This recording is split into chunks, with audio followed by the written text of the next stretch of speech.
City Council workshop agenda, and we'll kind of go through there. We kind of to start with, we've had some folks, some merchants that have been concerned about parking on downtown Main Street in Tremonton, and a lot of people that are, that will park their cars there and then go to work downtown, or they for whatever reason, and then they're there for several hours in the daytime and all that kind of thing. So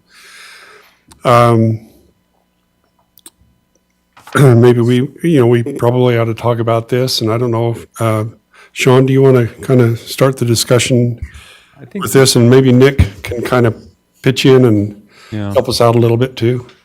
Well, Mark's done a lot of work on the issue and coordinating it. Mark has. Okay. Yeah. All right.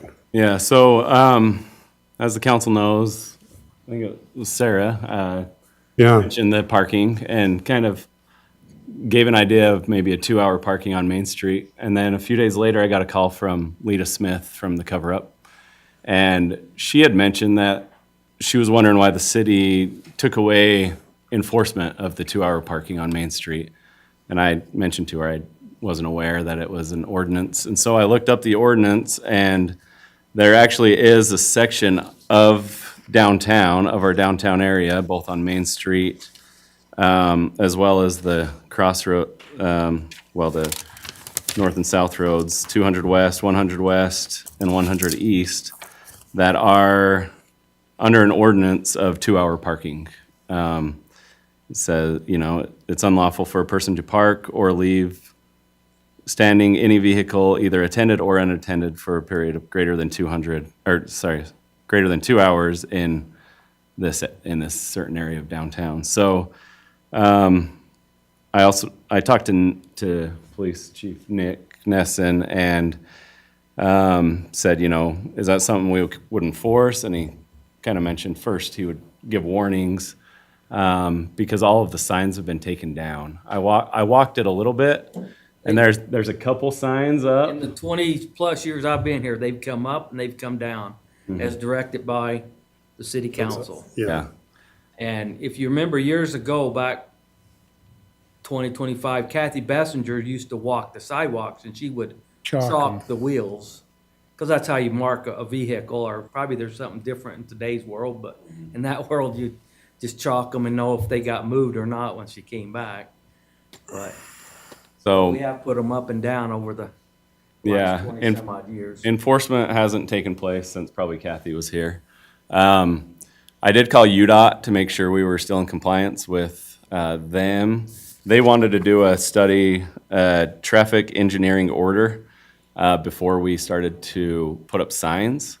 But I believe we could still, legally, we could still at least give warnings or give people the heads up that, hey, this is an ordinance, before the signs went up. And then if the problem, wasn't as bad, if we got rid of the regular offenders, of the, people who are business owners that are parking on Main Street, if they found another spot, then hopefully that helps it. But that would be up to kind of the business owners and them calling it in, and the police being able to enforce it that way. So. Why is UDOT so worried about signs on? Well, I think it's just kind of a common, it's their road. And so to put up any sign, you have to verify it with them. They were going to call in that engineering order, and then they said if it follows your ordinance and the engineering order's in place, then you can go ahead and put up signs as to their standards. So.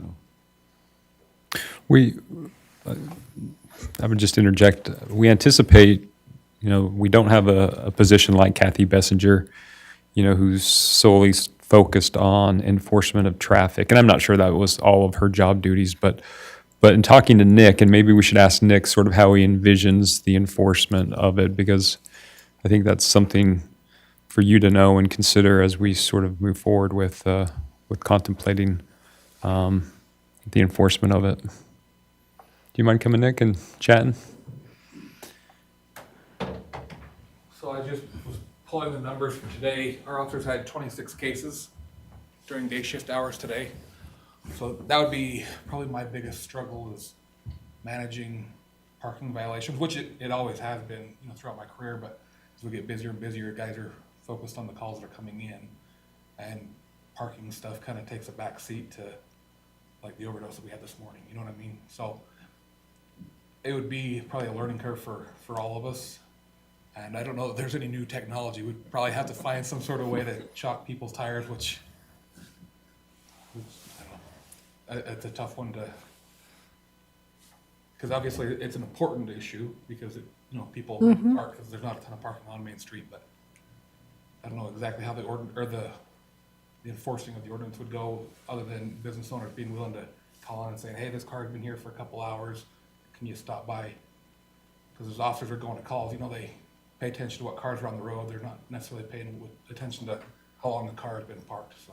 Could be a lot of he said, she said in that. And that's too. why we would probably start with a lot of warning, saying, hey, this is gonna be starting to be enforced. You know, just basically be polite and say, please help us out.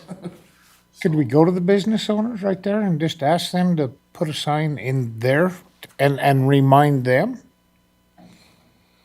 You know, please to our parking, and they would. What I meant by it is have the business owners call us when they see the violation, but I don't know, are you a business owner? Is that what? So I don't know if you're dealing with it. My question is, My store has it, your store has it too? but it has a lot of problem with it. So is it other businesses by you that their employees and stuff are parking? And so if it's something like that, like I would recommend just giving us a call and we can go and talk to them and say, hey, you know how bad the parking I've tried is, talking to them several times. and it hasn't helped. They don't care. Well, and not always, but sometimes having the badge helps a little bit. Not always, but depends on the person. But you know what, we're willing to give it a shot. Because obviously we try to keep the town running as best we can, so.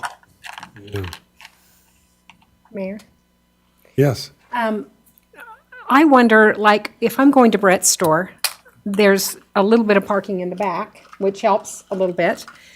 But in this situation, there isn't, am I right? There isn't parking in the back. We have a private parking lot for our employees, for the But there's not really a place. And, you know, as I looked at that on the agenda today, I was kind of thinking about what I would do if I had some kind of solution. You know, you do have the parking right there by Midland that's, you know, that's fairly close. You know, there's some parking right there by the serviceman statue, Midland Park right there. There is a little parking right there, but you're right, it's not right in front of your store. And I can understand where we want people to stay home and shop. I want people to stay home and shop. I want to stay home and shop. But we have to have a place to park in order to shop. And a lot of times I go to Brett's in the back, you know, I'll go to Brett in the back and can find some parking back there, but because a lot of times it's already taken. So anyway, I was just trying to think, where could you park if you wanted to go to the Main Street Mercantile? Where could I park if everything's taken? That's what I would probably do. Your guess is as good as mine. So in other words, what I guess I'm trying to say is that, yes, it's not right in front of your store, but there is some parking along there that's just barely off Main. Do you think, I know maybe something that'd be good PR is you or someone that, a police officer, just kind of go in and visit with the businesses and just kind of mention to them the problem, and you know what I mean? That could be a little bit proactive and just say, can you keep an eye on this? And also, if you're parking there, try to go park in the back. We want to reserve these for the customers, and you know what I mean? And then that way you got a face with people, you're communicating with them, developing a relationship, and getting them to be on your side. Well, and historically, we probably haven't done it for a couple of years, but we try to keep like a good contact information for the business owners in case, you know, there's a door open at night or gets broken into or something like that. So we could kind of coordinate with that as well. So. Cool. Great.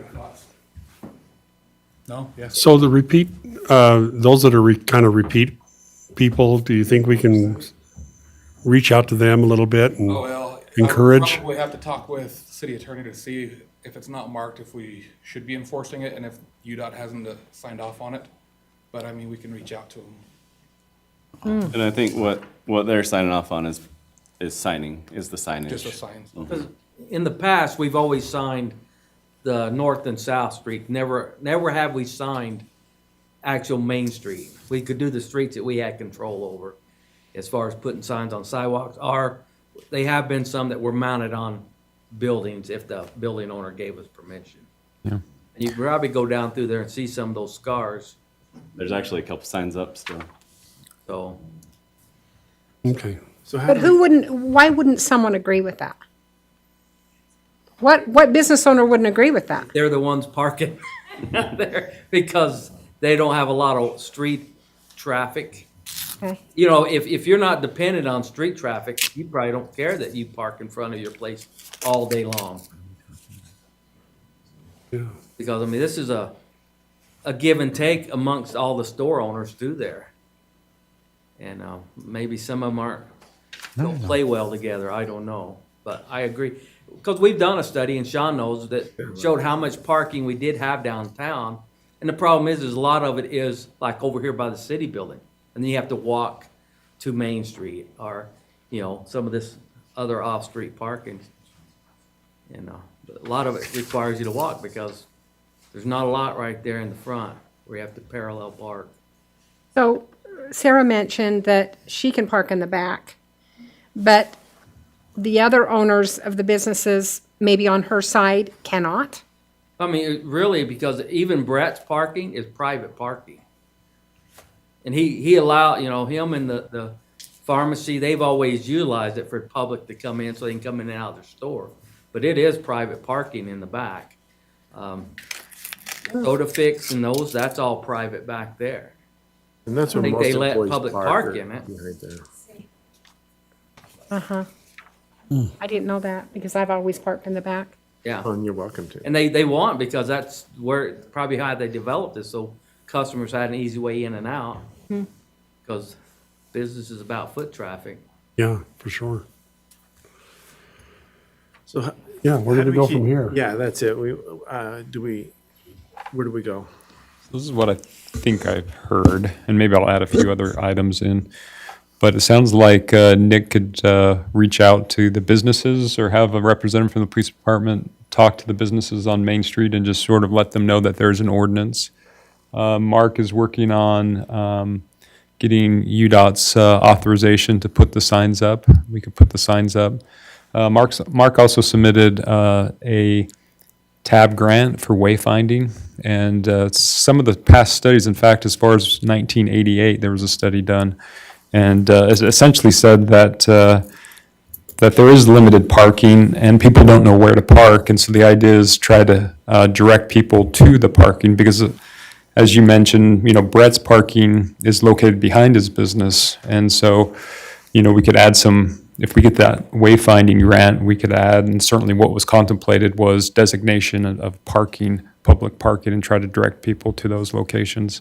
I would say I have seen an uptick in parking. I drive out 1,000 or 100 West, the parking stalls that you were talking about, and at 5 o'clock, often they're full.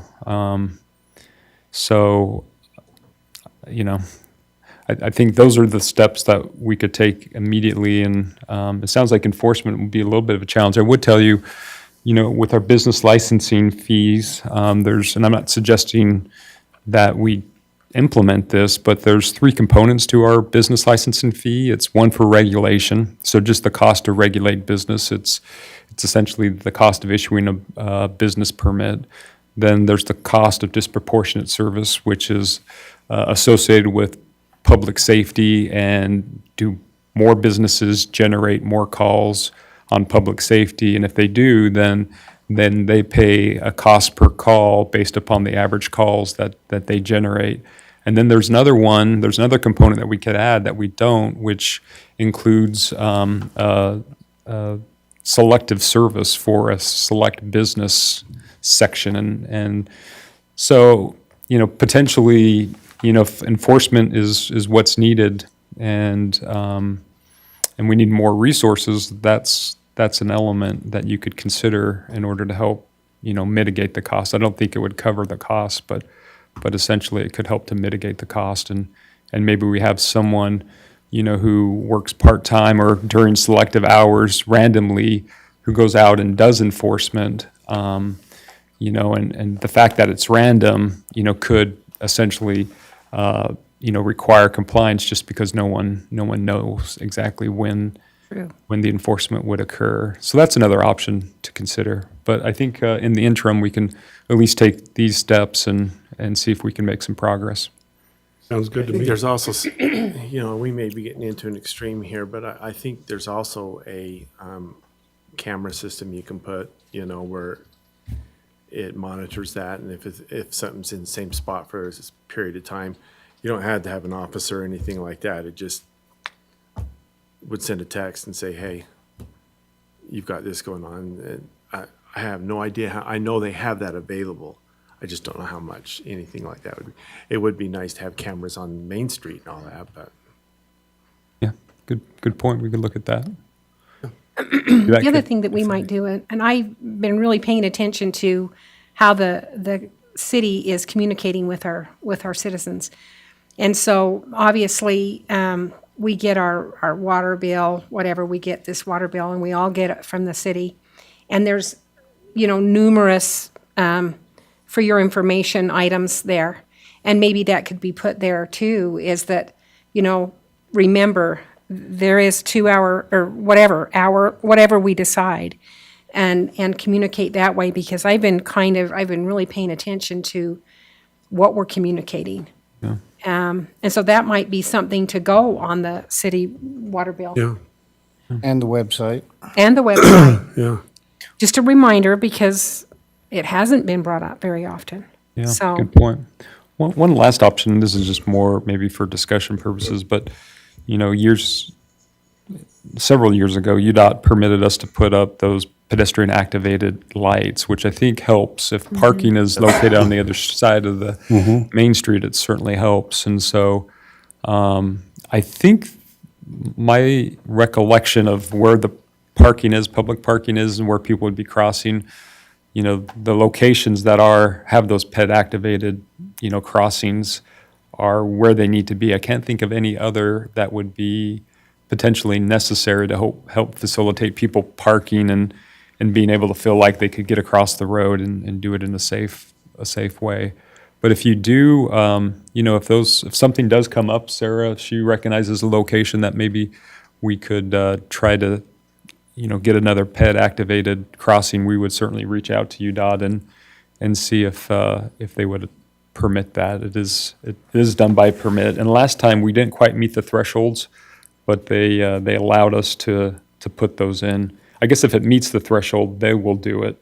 They will actually pay for it. If it's a little under, then they might allow us to do it, I think is sort of how it played out. so I have another question too. So you've got Key Bank there on the corner, and then just to the west of that, you have a big parking, that's probably private, is it? So who parks there? Because I don't know that I see very many Used to people be park there. Safeway Park there. You're right. I was going to say Safeway, but I didn't know if anybody I knew don't what I know was what we talking do about. now because, It is, I think That not a- Nails place, that Yeah. home so decoration. there's not a lot of foot traffic that goes in. They kind of go in, work on house plans or select home floor plans. And then I think the Not a lot of museum. use there. But like, that's what I'm saying. You don't see very many people parking there, but it's available. yeah. It's a private, privately owned, yeah. yeah. Right behind the museum, that's private. That two little Yeah, turnoffs in there, that's private. okay. Well, Before you move on, pretty sure. another issue that's come up a couple times is the parking along Tremont Street with vertical parking, is that what you call it? Or Diagonal parking, yeah. As the city grows, and on our other cities, we've tried to widen them so we have more turn lanes and whatnot. That's becoming, that's been brought up 2 or 3 times now in the last couple of weeks by citizens that have come up. is it something we should look into again? I know that's a wasp nest to open that one up. But I know there's been several times I'll go down Tremont Street, and even on the other side of the street, if a big truck pulls in there, it's down to single to double lane, and that's it. I mean, it's really hard to get around things.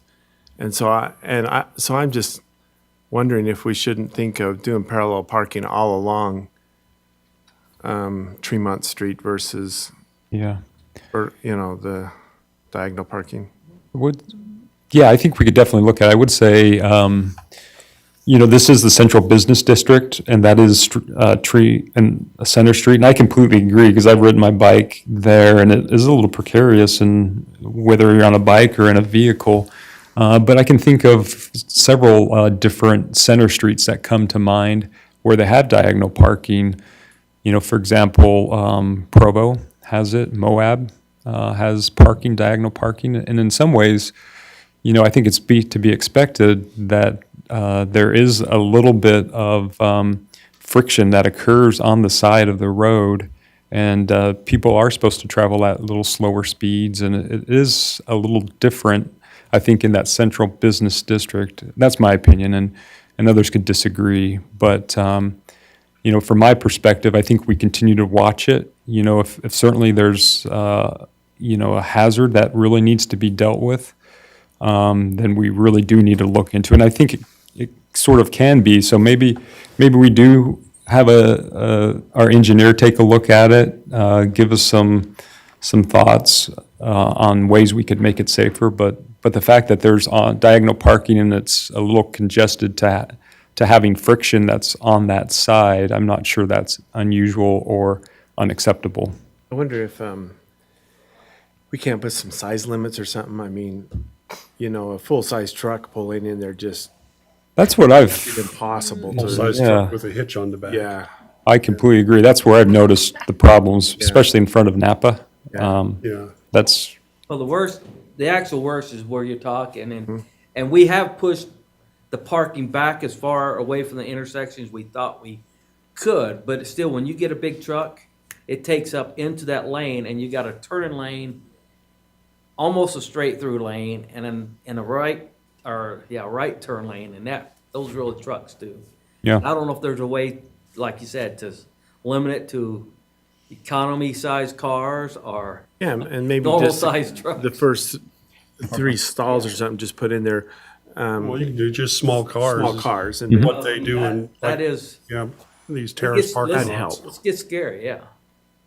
So, I mean, that's something we could look at. I mean, that's a city street, so it's easier to deal with than if we Yeah. come up with some So- kind of signage. So with that, maybe Paul and Chris and the chief, they constitute the traffic advisory committee. Yeah. I think they're empowered to essentially put traffic control devices and different things like that. So does that sound like a good approach, is to have them take a look at it and No, absolutely. then sign accordingly? Yep. That is especially that intersection there. Yeah, we can do that. I appreciate it coming to our attention. I mean, we just have maybe gone along and not really thought too much about it, but when it comes to our attention, we really get thinking about it, we need to do something about it. Yeah. Well, that's a good discussion. I'm glad we brought that up and were able to talk about it, and maybe we can get some things done, and you guys will go to work on it. Good deal. All right, well, let's kind of go through the agenda and see where we're at.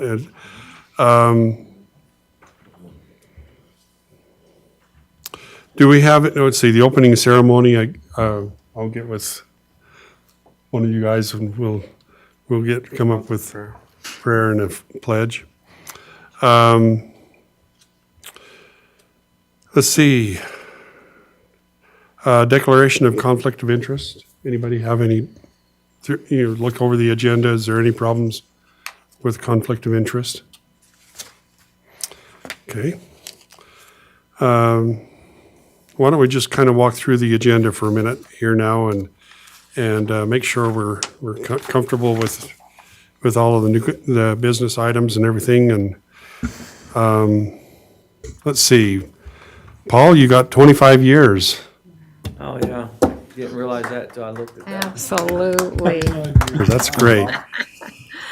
You know, we were talking about this today, just how fortunate we are to have the employees that we do here in the city and the great work that they do and you know, put our group of people up against anybody. I think we just have such great people that work for us. The January financial statements. Any questions on that? Okay, the warrant register. The question today, could you, just for the fun of it, Sean, just talk to us a little bit about what, you know, I know we know what these are, but maybe just give us a little refresher course on financial statements and warrant registers. Sure. So the financial statements, they come out monthly, and they are in the rears because we have to complete the accounting process to finalize each month's financial statements. But it'll show you essentially year-to-date actuals and period actuals that occurred during the month as compared to the budget, the variances, the difference between the budget and what the actual expenses are year-to-date, and you can look at the percentages. So a good way to look at this, in my opinion, is, and I think they've shortened up the report so you don't see, there's two options for you to look at, as you probably know from your packet. There's the expanded complete version, and then there's the summary. But you could essentially look at in my opinion, you could look at the category totals and just by percentages, just kind of see where you're at year to date. And I think that's a really good, efficient way to look at these to get a snapshot of where the city's at financially. The warrant register, again, there's a summary report and then there's a detailed report, and that just tells you the actual expenses by essentially and the vendor. So the amount, and the vendor, and I think it has the GL number, doesn't it? I'm not seeing it presently. Okay, on one of them it does. And maybe that's not as important to you, but anyways, those are the actual expenses, you know, by month. So you can always review those and see if you have any questions that come up. You know, ultimately, this is your responsibility to approve these, which is why it's on the agenda. So. Okay, very good. Thanks. Any questions about any of that? All right, let's dive into resolution number 22-11, amending a section 13 compensation planning and section 18 leaves of absence of Tremonton City personnel policies and procedures manual. Okay. Sean or Mark? I could take this one, and Lindsay could certainly help as well. She's the one that drafted the changes. So we've talked about several issues, and they appear here in this resolution as proposed changes. So the employee service awards, we've talked about recognizing the fire department. They were never, there's different categories of employees based upon their work schedule and some of the different demands that they have. And so previously, it never included as employee service awards, firefighters. And I think it's well overdue that we recognize the firefighters, and Wes brought that to our attention, and rightfully so. So that is proposed here, is to actually list them as employees who are eligible for the award, and I think that's all that I need to touch upon. Recreation as well, part-time recreation. There's also, I would tell you, scroll if you would to the computer allowances. So the way that we, as you know, all the city council packets and materials that come to you are electronically, and for that reason you need a computer. And the way that the city has elected to provide this resource to you is by an allowance. So essentially, the city provides $1,500 at the start of your term, and that's actually adjusted by COLA. So it was $1,500 in 2018, and it would increase by COLA. And the COLA is essentially that's approved in the budget year. And so I think it's up to about 1,600, 1,625. Yeah, and COLA is typically at 2%. So that just allows you to have the resources that you need to do the duties that are assigned to you, which also includes having an email address. The state requires you to have an email address, and so that's another reason why you need an actual computer to be able to respond to the public. So I think that's the summary for compensation planning, unless there's something else, Lindsay, that you think we need to touch on. So the other is recognizing Juneteenth as a holiday. It became a federal holiday several years ago. I think it was just last year. And it appears as though the state has also approved it as a state holiday.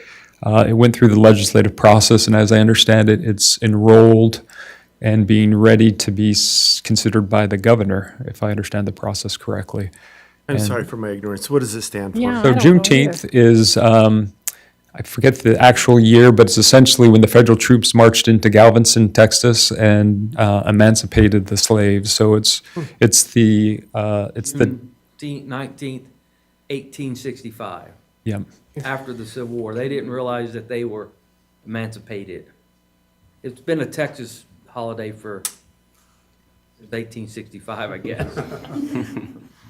So We're celebrating Wow. for sure. That's a good one. So that is being proposed to recognize that day. We also have now with a fire department that has full-time firefighters. We've never had that in the past, as you know, and so we needed to adjust some of our policies to meet their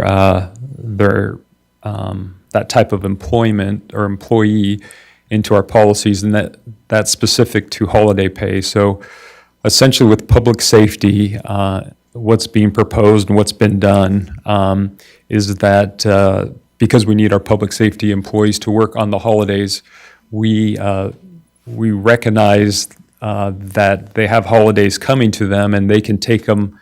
They can either do two things. They can take a day off on another day, and recognize some time off or recognize the holiday, or they can get paid out at the end of a period of time. So the way that it's broken up is there's two allotments where we recognize and give them forward to them essentially an amount of hours that's in lieu of them actually taking the holiday off, and they can either use it or they can get paid out. So it's every 6 months that they get a new. So the other thing that we have done here is the public safety employees work different shifts that are different. Office employees work 8 hours, and a public safety in the police department works 10 and 12. Thank you, Lindsay. And then the fire department, they work 48 hours for a shift. So for the police department, it would recognize that a holiday is equal to 12 hours, 10, and then 12 for the fire department. So, and Lindsay, can you remind me, or can That you? part-time guys too, Frenchie, that work the holidays or not? Just the full-time, okay. Same with sick leave. We just amended it to recognize that we have firefighters, EMT, and that they're eligible for sick leave as well. So. Okay, any questions on any of that? All righty.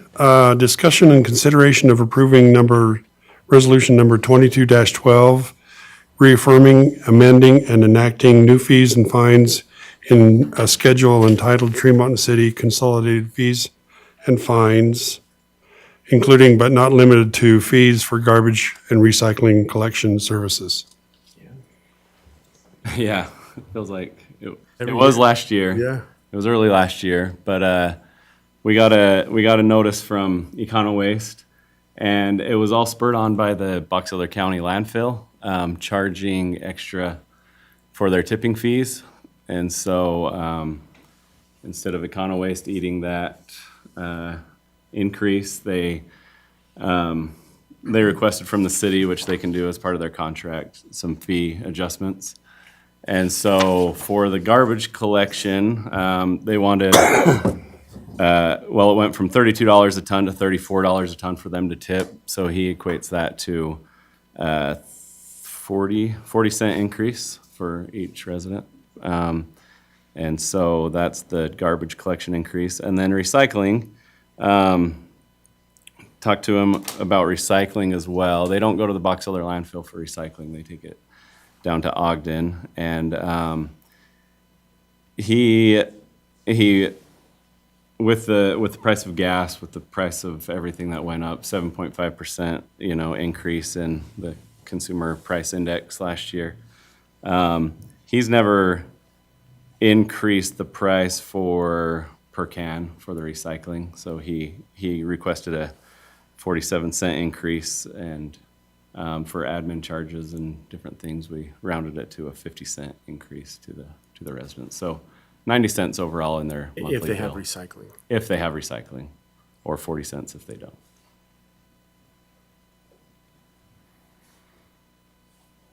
Okay. Any questions on that? All righty. Okay, let's talk about resolution number 22-13, approving performance services. I'll start that one again. 22-13, approving a professional services agreement with Redcore Brands LLC to complete a branding and messaging project for Tremonton City. Mark? So the council remembers Rushford Lee came up a couple months ago and gave a good presentation about the city branding, what it is, what it can be to the city. And so we're putting it on the agenda for a council vote today. Just a background, just to refresh your memory, back in 2013, the city went through this process, reached out to, I believe it was 6 qualified branding consultants that put together requests for qualifications, and they all gave good requests. They all had good qualifications. Gave their prices, and their prices were within what Redford and Redcore is quoting now. So here, 9 years later, and they're within the same price as what we were contemplating back in 2013. But again, we went back through some plans, and the council's talked about, how do we implement these plans that we're always paying for, and is it just paper on a desk, or are we doing something with them? So I found 3 different times. In 1988, there was a recommendation that downtown should run an image campaign, promote itself. It needs to be a theme. Downtown Tremonton needs a theme and a logo to use on advertising, promotion events, and banners. The SDAT in 2013 came along and said kind of the same thing, but when they said their recommendation was Tremonton City do a branding campaign, and get buy-in from all the stakeholders. They recommended that the city not only do a branding campaign for the city, but also for downtown Tremonton and Main Street, and that it's an element in the city that is lacking, is what they've said. And they said the brand identity is the most misunderstood and underused tool in a typical community's toolbox. But they said communities that have not taken the time to figure out who they are, and taken steps to identify it to the market, choose to let the market define them. Tremonton brand should be obvious and pervasive throughout the community, and most importantly, a brand is not just a logo or a slogan, which are simply tools to reinforce the brand, but branding can be a powerful tool for downtown Tremonton. So I reached back out to Rushford and told them all these different recommendations for downtown and said, you know, we understand the city wants to reach out and do this, but can you incorporate downtown as well, kind of a Main Street downtown mix that incorporates what he finds with the values and the pillars and the messaging that we can give to our citizens, that they collect. They'll collect all the messaging from the citizens, and then we can say it back to the citizens of who we are, and then incorporate a downtown portion of it too. And he said he could. I showed him the SDAT, and he was really excited about being able to do that within the proposal that he offered us. So I know it came down to money for some of the council. It's about $58,000 for this project. And going back, Shari sent out our sales tax report to the department heads and the city council. We're about 16% above budget on this current year for sales tax. And so that I relate the sales tax to kind of who the city is. There's businesses in town that want to be in town because they love this place, and I feel like the branding can put us on a different pedestal and can incorporate new businesses. And when we advertise for events, people come in, they understand who Tremonton is based off of our brand, the flyer that they receive for the event, when they're at the event, the awards there, when they drive into town, the branding and the Main Street talks about putting gateway signage and banners up and down the street, and the trucks they see when they're driving through. The employees who are working the event all having the same brand, and the council making the decisions to, based off of our values and our pillars. I think it's a good thing. I think it's something that the city is lacking, and so we can tie that to sales tax. Another thing we thought with funding, the council had passed through or had accepted funding for us to reach out and do an annexation plan, a CIB grant. The CIB grant is a 50-50 match, and so it's a $75,000 annexation plan that we would have done. If the council prioritizes the branding on top of the CIB, we could use half of those funds, which the council had budgeted, which would be $37,000, to go towards the branding. Then we wouldn't recognize the other $37,000 because it would have been a grant of the other $37,000. So $37,000 from the CIB funds that are already budgeted in this year's budget, and then the surplus of our sales tax, which I think I put it here, 16% of would equate to about $306,000 in the fiscal year. So it would be it would take in $20,000 of that $306,000. So that's our idea on the funding portion of it. Anybody have any comments on any of that? I ask Mark to talk a little bit about the financing, because it is important to understand where that money is going to come from and what else is impacted because we're choosing to do this. But as I think about this branding, it isn't a logo. And as I was doing, studying for this evening and thinking about what is the things that Tremonton citizens are asking for, and they're asking to be communicated with. And this branding is all about that. It has so much to do with communication. And so that is one of the reasons why I think this is money well spent, is because our citizens are saying, communicate with us, and we're saying, we want to. And so we have to, and because we're entering a new, we're embarking on a wonderful place in Tremonton. And it gives us an opportunity to change the way that we look and have a different appearance. And not only just appearance, but we change the way we view our city in some respects. Tremonton's a great place, but it's improving. It's continuous improvement that we're talking about here, and I think that this branding can help that continuous improvement to go forward. And with the help of these professionals, I think we can do it very easily and be able to gather up the information that we need from the citizens so that we can know where their hearts are. And so that's my feeling on it. Yeah, I'll add. I think we had that meeting with the land use master plan, and I thought that plan was well done. I was excited about where that was headed, and just having this focus on where we're going to do things and how we're going to do it was refreshing. And I feel like this is that same thing.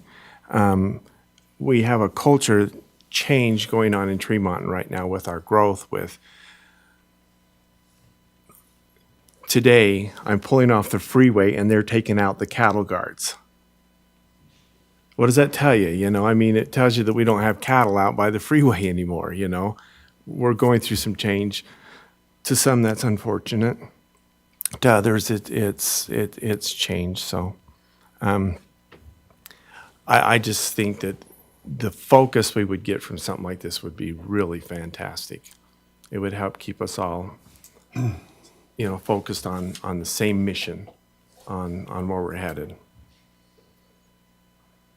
But anyway, Brett? that's my opinion. Brett's spent a lot of time, been doing this for probably a number of years off and on, talking about mission statements and pillars and, kind of identifying a little bit of who we are. When we, over the last several months, we've listened to a lot of people, and and a lot of it has to do, like Connie mentioned, a lot of it has to do with our ability to better communicate with the public and let them know kind of what's going on.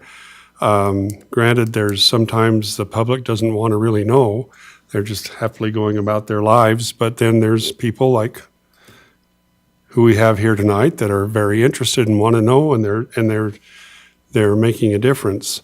And so I think it does. We're kind of going into a new population is getting a little bigger. We're getting a little more sophisticated as a city. And I think that this is probably a good thing for us to be involved with. So sounds like Mark's kind of figured out. Oh man, got phone calls coming everywhere. Okay. Anyway, let's continue the discussion. We got to move right along here so we can get through everything. Let's see. Let's talk about resolution number 22-14, awarding the East Main Street Sewer Replacement Project from approximately 300 East to 1150 East to Rupp Trucking and Excavation. And I had the privilege of being here for that bid opening, and that was really interesting. So I don't know, Paul, do you want to talk about that a little bit? There's not much to go through. I'll probably go through it again. Okay. So, it's just a matter, we had two bidders. Yeah. And Rupp's was the low bidder, and there'll probably be a little bit more to discuss during the Yeah. regular meeting, if that's It fine. sounds like parts of that is going to be awfully deep. Yeah. But yeah, go ahead. I was just going to say, let me just talk real quick to the financing of it. So the cost has grown over the years. This is a project that was contemplated as far back as 19, I believe. Yeah. So it is an impact fee eligible project, meaning that the project is done for the purposes of providing capacity for the future. So it's 100% impact fee eligible. Within our sewer fund, we have essentially all but $150,000 currently. And so depending upon how this next year goes and the cash flows associated with that specific fund, we may need to do an interloan fund with the wastewater treatment plant at the end of what would be fiscal year 2023, and have that fund borrow whatever the shortfall is. We anticipate the shortfall to be a relatively short duration, just based upon what economic activity is occurring. We're also going to be looking at the impact, the wastewater impact, the wastewater fund from a capital facility perspective. So as I think everyone knows, Garland is going to be leaving Tremonton City's sewer treatment plant. That's going to free up quite a bit of capacity, essentially 500,000 gallons per day. So if you can imagine what Garland City looks like and how many homes are there, it's essentially that many homes that will be available in our wastewater treatment plant. But we're also going to be losing a little bit of revenue, about $250,000 associated with their departure. So what we'll be doing is looking at the wastewater impact fee as well to see what future facilities we need based upon their departure and what that time frame looks like. And so all that's to say is in the upcoming year, we'll probably wait for Garland to leave and for it to stabilize. But I do believe that I think Paul's going to reach out to our wastewater engineer and have him propose what the amount would be to update that impact fee. I think it's been 5 years, did we decide? It's been, 2016. I think when we passed the update. So we'll look at that wastewater treatment impact fee. We'll also be looking at the utility rates, and there's a possibility that if there's an adjustment that we feel is necessary, potentially we slide some of those funds into the sewer collection. If we have, more user rates than we think are needed in the wastewater treatment plant, then we could essentially help the sewer collection. A good example is the big main that comes from Garland through Tremonton that we all share. That's been included as part of the treatment plant because it's a shared facility. And that could be backed out and put into the sewer collection part of our impact fee, because now it will only be Tremonton City's trunk lines and not part of Garland anymore. What percentage is Garland? Of the treatment plant, roughly 20 to 25%. I was thinking it was 30, but Somewhere. It varies. I mean, they used to have a lot of infiltration because of older, and that would impact it higher, but they fixed some of those, so. Yeah. Those, but we never built based on flow. It's always built on Solids. how many equivalent residential units Oh, I they see. had. Yeah. Homes, apartments and stuff, and when they become vacant, we would back that off of our, so every month Garland would call Shari and let her know how many billing units they had that we would bill. So it was never based on flow, so if you had more flow than a home, we just absorbed it and treated it. Okay. Well, let's see if we can get through one more of these. The resolution number 22-15, awarding the Parks and Recreation Shop Building project to be located at approximately 600 North and 1000 West to the Christensen Building Incorporated, CBI. Yeah, so We're going to take care of that. Zach wanted to be here, but he's in St. George at a conference. So this was money that a capital project that is impact fee eligible from the parks, and it's a need that the parks have had for a while now. They're storing a lot of their tractor and a lot of their parks equipment in with the recreation, the helmets and the baseballs and everything else, kind of getting crammed in that little building. We have this foundation behind the Parks and Recreation building already, And so we thought putting a steel building on there would be cost effective, putting it on the current foundation, and it would help out the Parks Department drastically as well. So we went through the procurement process and we received one bid. It was pretty close to the budget that the council had approved last year. So And Okay. and this is a company that we have worked with before, and we feel really good about working with them. They've got a great reputation with us. and They're from so- Bear River City, aren't they? Yeah. yep. Yeah, they do a good job. They built our compost facility building out there years ago and done some other things. Did the They did senior the- center parking garage, Parking parking shed. structure. Yeah, that structure there on the west side of their parking lot, they built that. That you designed? Yeah. I went by today and looked at your cement slab that you're referring to, of which this would go on, and I was like, it's supposed to be this way. Mm-hmm. You know, and especially where we're growing and we're increasing our parks, it just makes sense to have the facilities that we need to park those different types of machines and so on and so forth. Christmas decorations won't have There to you be go. done in my building no more. There you go. I get my There building you back. go. Let's take, we got a few minutes. Let's take a little break before we start our session and then we'll get going. Right. Paul. Take a 5-minute break.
You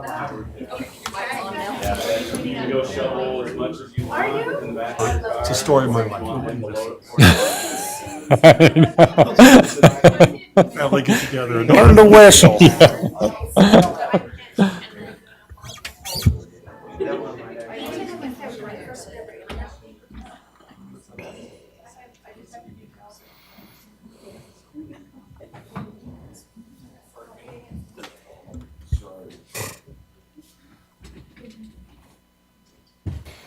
we're waiting on Rick. Not that we're just noticing that he's not here yet. I held them up. Hey, I want to have some things that I need to mark ahead. Okay. So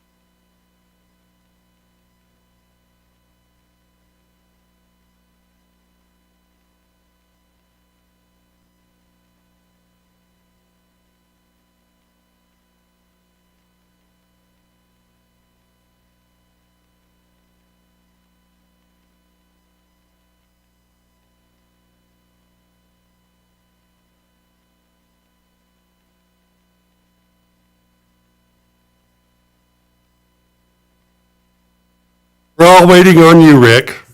Always. We'd like to welcome everybody out here to our city council meeting tonight. We appreciate those who are in attendance. We wanted to kind of recognize, we got over here on my left, Wes Eastep and Connie Archibald, Brett Rohde, Rick's, I wanted to call you Ricky. When's the last time you were called Ricky? Long time.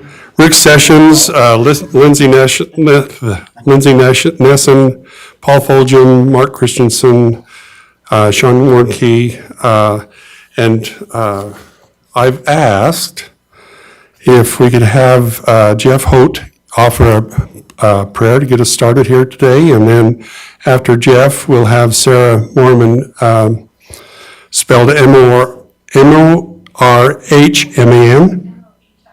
HR, okay, I just about had it right. Give us a pledge of allegiance. Jeff?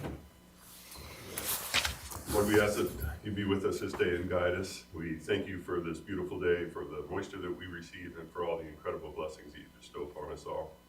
We ask that you guide our leaders and our city staff to do wonderful things to help make this city even better, and that you be with us and our city and our state and our world, and help us all come to peace and to know thy peace, Lord. This I pray in the name of thy Son, Jesus Christ.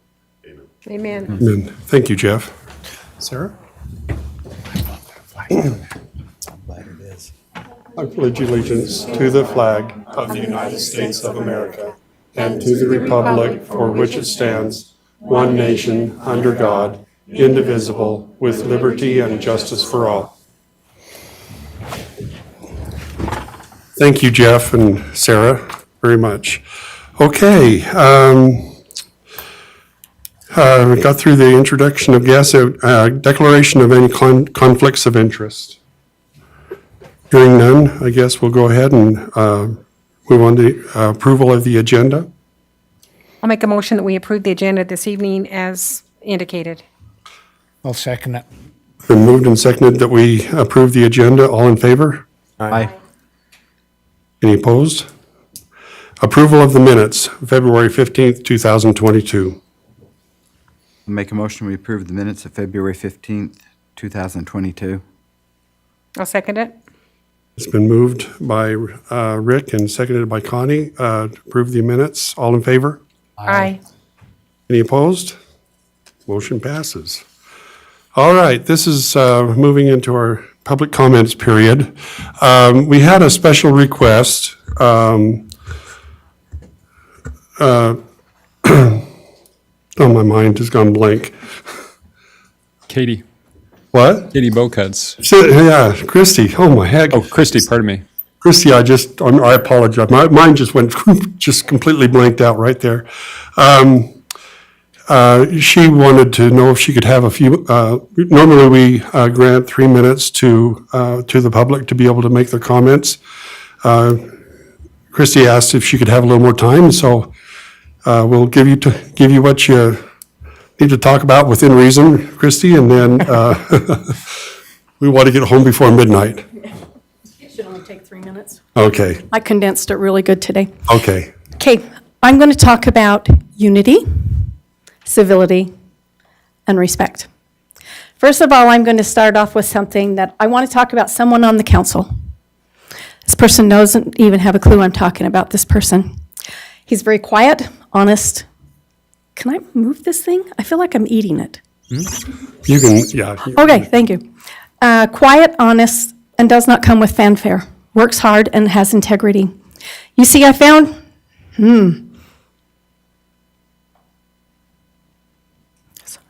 this out on a very wintry day, about January 2022, while riding in an ambulance to McCady Hospital. The roads were terrible. I was very concerned. So I asked someone in the back of the ambulance with me, there were 3 people because of what was going on, are we going to be safe? And their words were, yes, you have the best driver. He is caring. He works hard. He doesn't need anyone to raise a flag or any fanfare with him. He just knows what he's going to do and puts his head down and goes to work. The person is Wes Eastep, as you know right now. He is a man of his word, and because of that ambulance ride, and I've known him long before that. He doesn't know me from Adam, and we already talked about that. But I've known him for a long time. There is such a difference when we start talking about church, state, school board, and city council. Your church callings do not define who you are. You are held at a higher standard and should be. Unity, the state of being understood or joined as a whole. Civility, formal politeness and courtesy in behavior or speech. Respect, due regard for feelings, wishes, rights, and traditions of others.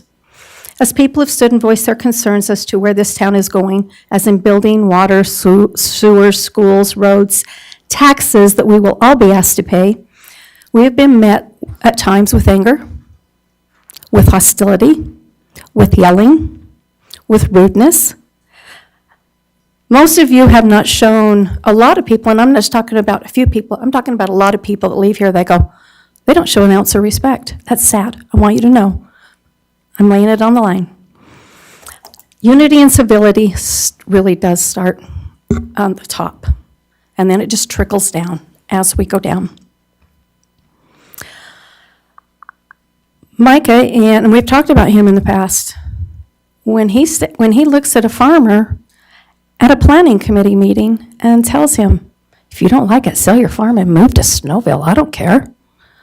I have a problem with that.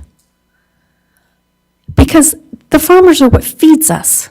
And there's somebody up there on that board that has told people, well, if you don't like it, just move. We're here because we want to be here. We're here for a common good. And I think if we all come to the table and stop rolling our eyes, stop throwing our hands, stop yelling, I think we can make a difference. But it comes down to respect, civility, and unity. As citizens, we're concerned about our community. Each person trusted you to do the right thing to govern this town with our Tremonton values in mind. That is the reason most of us have not attended city council meetings, which is our fault. And I'm one of them because I trusted you. You did not adopt, as Sean has said, you did not adopt the future plan map for Tremonton City. You wanted more studies done. The studies were done. You still have not put one into place. When we were at the planning committee meeting the other night, the gentleman went over the survey they had done, and only 600 people contributed, and I thought, that's a low number. But he failed, and he refused, and he chose, however, not to go over the summaries, which the summaries is what is the heart of that whole study. And this is where we need to come to the table. We wouldn't be having these issues if you would have adopted a land use map. And I know that planning committee, I've talked to 4 different people that helped put that together. They worked hard. Why it was never approved, I don't have a clue why you'd never do that. To me, if you were in school, it had to be an F grade, but that's that's just what the teachers would do. I am asking, I'm going to leave the rest of it. I'm asking as a citizen that the backbiting stops. The comments stop. and we come to the table as adults, and we sit down as adults, and we have civil conversations without yelling. That's the only way we're going to bridge this gap. Arguing doesn't get us anywhere. That means DRC committee needs to be there. That means everyone needs to be on board. But the city council governs that. You're the governing body. And so if we're going to move forward without anger and hostility, it has to start with you guys. I know everybody else, the reason they don't come anymore is because they walk out and they go, they don't care. And I'll use an example. When sweet little Leslie Gibbs and Sid come about a building lot next to them that is zoned an acre, and it has been for years and years and years, she walked out, she put her hands in the air, and she says, I wasted my time. This city government does not care. And that's a sad thing to me. Maybe it isn't to you, maybe it doesn't affect you, but I want to change that. I don't want people to walk out anymore and go, what? They don't care. And that's all I'm asking, is that we can come to the table civilly, with respect and unity, and let's bridge the gap. That's it. Thank you. Thanks, Christy.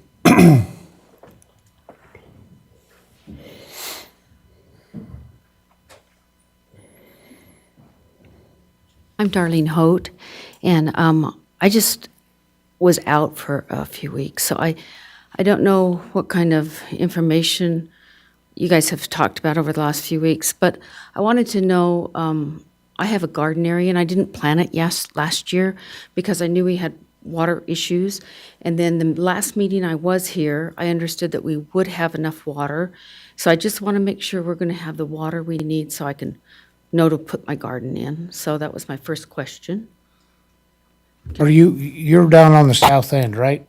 And have secondary? Just down from Maverick. Yeah. So you've got secondary down there, Yes, right? yes, we do, but we had Okay. to ration last year. And, Well, I wouldn't have been able to do it. It's gonna be hard to say because we don't govern the canal. Okay, if they come to us and say, we need you to cut 25% like they did last year, Yeah. we will have to cut 25%. And I know with a garden, it's hard. It might need a little water every day and you might, we can't guarantee but where you're on secondary, that's the greatest thing in the world because you won't be using the drinking water to water, so. I know, but I don't want to be rationed and then I can't water 3 times a week. Well- Only 2, it's not going to cut it for me. Yeah, so we attended the canal company, Yeah. their meeting, their grower meeting, and they felt, and when we went into last year, excuse me, if you recall, we were in a pretty serious drought. I mean, we'd never seen anything, at least I hadn't ever seen anything Very quite like it. Part of the reason the problem we had was like it was is because there was no really moisture in the fall to soak the ground up in the mountains, and so when the spring came, the snow just kind of went into the ground and didn't go into the runoff, and so it didn't fill Bear Lake and all the other places where we get our water, and the canal water, that is. And so the canal company, this is across the board. This is all of the farmers. And we're just one of the users, just like one of the farmers, any of the farmers. Everybody was cut back. And so you can imagine, your livelihood depending on that water and being cut back. So, but now moving forward a year, the groundwater is much better, according to the canal company and according to those people who watch that kind of thing. The ground is much more soaked up, and so they expect more runoff. And the lake right now, isn't as good as it should be, but it's not as bad as it has been. So not as bad as last year. So in making this story short here, is, chance, we don't know. We can't predict the future. We I don't know understand. what's going to happen. But as it looks right now, we should have a normal, relatively normal year. And if we're asked to cut back a little bit by the canal company, then we'll do what we've got to do. But, you know, one thing that we've found out as we've started this secondary water is we're much more efficient than, say, a farmer is when we flood irrigated our wheat. When we do the sprinkler, or when we do the secondary water, it's metered, and we're very much more efficient than, say, a farmer that would be flood irrigating a wheat field, and I would be one of those farmers. So, yeah, and you don't have to water your garden every single day. No, I don't You know, have to water a couple of times I a don't week have is any probably shade on my sufficient. garden, so that's why I Yeah, need to have my water. but, you know, a deep watering a couple of times a week is, you know, if it gets really bad, you're probably going to be okay. As far as your lawn goes, it's okay if the lawn starts to turn a little bit yellow. That's what it wants to do. That's the kind of grass it is. The reason why we keep grass green in Utah in the summertime is because we keep it cool and by watering it. So it's normally, it has a tendency to want to go dormant when it gets really hot. It's a cool season grass. So, you know, I mean, we're going to be okay. It's a long way around, but that's that's my story, and I'm going to stick with it. Okay, well, that was my biggest concern, because it's that time of year, I gotta get ready. And then I just wanted to make a comment to some of the information that was presented in the workshop. When you guys talked about branding, and I think it was a couple of weeks before that last time I was here, but Brett, you mentioned that you were concerned about the amount of money that was being spent on that. I feel like it's the cart before the horse at this time when I come to this meeting tonight. I don't think that there's been enough public input on it. I've been with the planning department for over 10 years before we moved out this way. And we did go out to the public, and we presented our plan to everybody. We got input from the different sections of the county, and then you know, we started to finalize things, and we put it together that way rather than go out to somebody else and, you know, pay for this branding thing. It just seems like to me that, you know, we're educated people in the Tremonton area, and we can work together and put it, you know, our branding, if you want to call it that, out there, you know, from working with one another. It's just my take on it. I just don't see where we're where we need to be paying somebody when you don't know what the public wants to be known for. You know, I just don't see that yet. I'm just giving you some ideas. I know that part of this contract is them reaching out and bringing the public in and getting all that input. So they're going to go out and bring all that together and help Right. us do that. Right, but that's what these meetings are for, you know, is to bring your public in and to find out what they want. And we have websites today, and for those people who don't have web accessibility, that's what these meetings are for. They can come and they can, you know, talk about it, or you can have special meetings where, you know, you're going to set up a meeting for different people to come in to talk about what it is that they want. Before you start paying out all this kind of money, and it's not as much money as some places charge, because we're not that big of a city, number one, so we shouldn't have to pay, you know, $1 million to have something like that done. I'm just saying, I don't think we're at that point. I just putting it out there for you. I don't see where the problems about our branding has really been defined. Setting the goals, I mean, do you know what those are? Are you just reaching out saying, this is something that we've been wanting to do, but we've not ever finished it? No, So we've that's been the working on this, you know, and I appreciate the fact that, you know, maybe, I mean, you're new to the area, but we've been working on this for a long time. New, but And- I've lived in Idaho, so I have come through here Yeah. over 50, 60 years, coming through Tremonton. That's why we settled here, because I knew that it was still an area that was close to Idaho, so I can see my dad, who's 101, and be where I want to be. I don't want to be in a huge city. You know, I could live in Burley. It has more available. I'd be right by my dad, but I wanted Tremonton, you know. I liked this kid. Well, we need to, you know, we want to involve the public on this, and so, you know, we'll get you involved. Well, that's my concerns, you know, is that I just think we're jumping ahead from where we need to be, and I just think you ought to consider Okay. that, rather than put the money out there and expect somebody else to do something, and they're not from here. Okay, thank you, Darlene.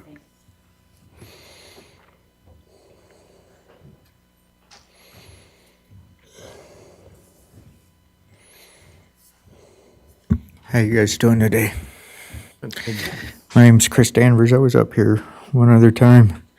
I tend to speak a lot, so I'm going to try. I actually wrote down my comments on my phone, so I've only got one screen full of words here, so hopefully it won't go too long. The first and most important thing I'd just like to mention, and this is most important because it keeps being brought up by my 7-year-old daughter and my wife, is allergic to bees and wasps. She likes to remind me that there's a large wasp nest on the street lamp, which is a bit too high for me to get to, that needs to be knocked down across the street from my house, 585 East David Drive.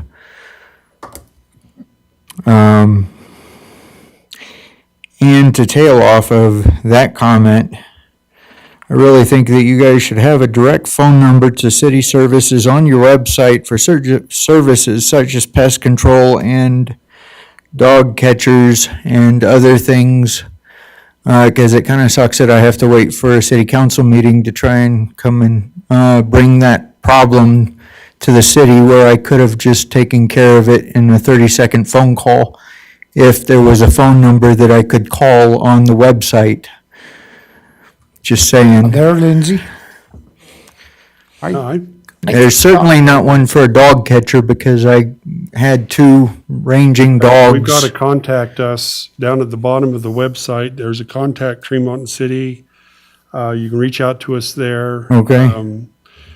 And then, you know, if you need to talk to the dog catcher, you know, they can get you in touch with that person. That's good to know. There's a So it- section it for is- everybody it is except for on the the dog way- catcher and pest control. It's down at the bottom of the website. Okay, appreciate it. Sometimes girls out front will contact the person that you're looking for. Okay, yeah, it's being new to town, you don't generally know that. I suppose I could have gone to the bottom and just called the general number. Yeah, well, that's, Um, we could probably extend that out and make it a little more detailed.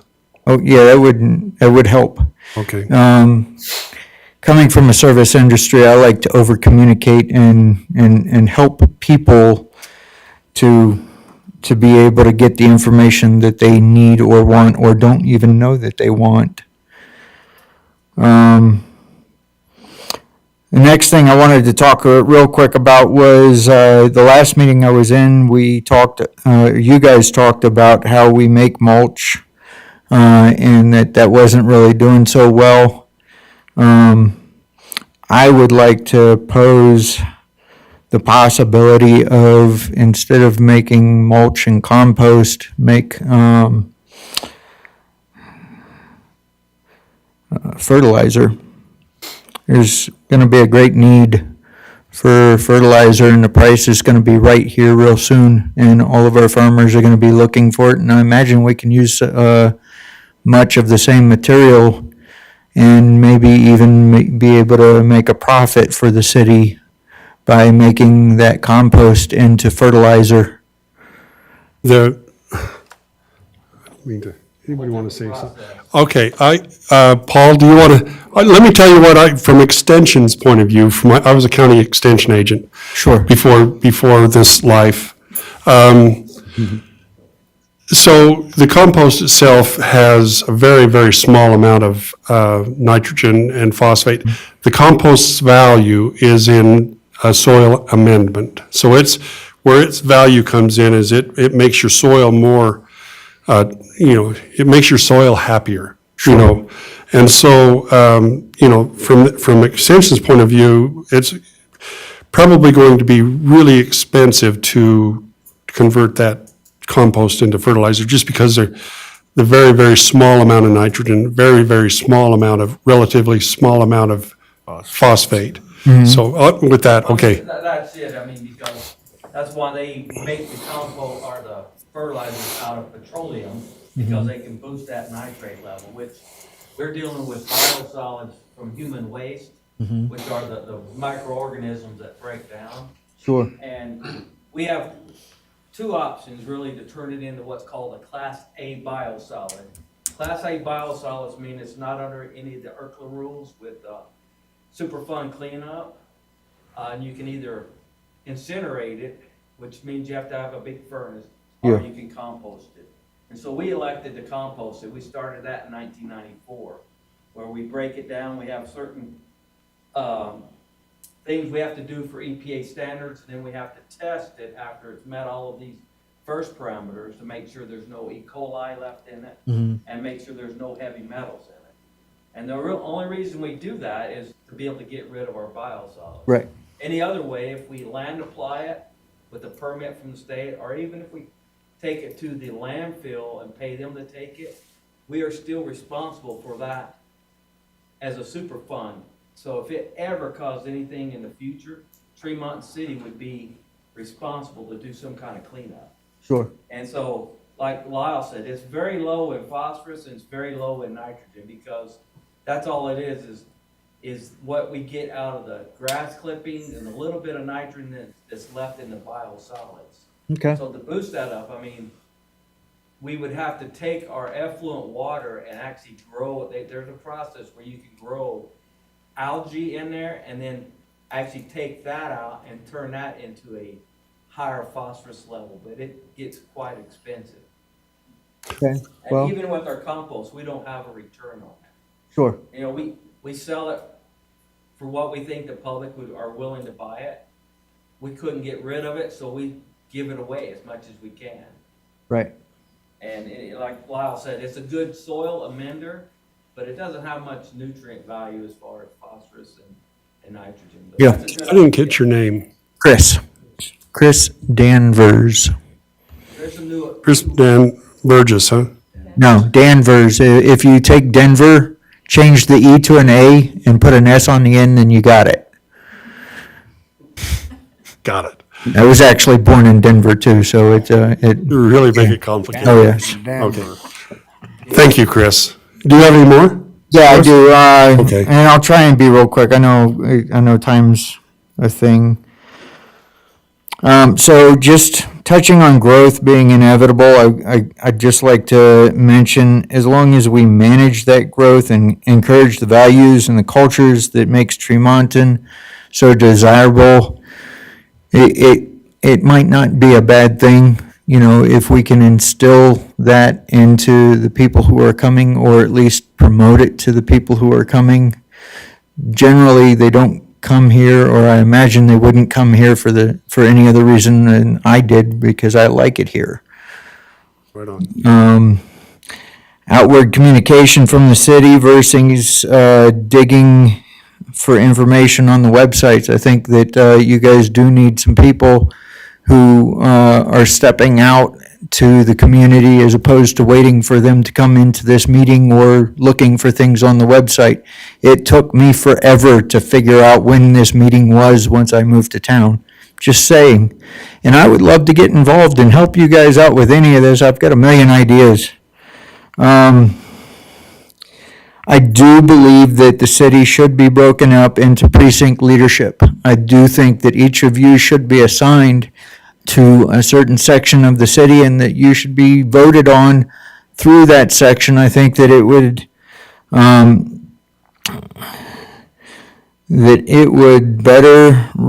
bring better representation and accountability to all of you, and maybe even help the people who live here feel like they're more connected to their council member. And that does it for me. Thank you. Thank you, Chris.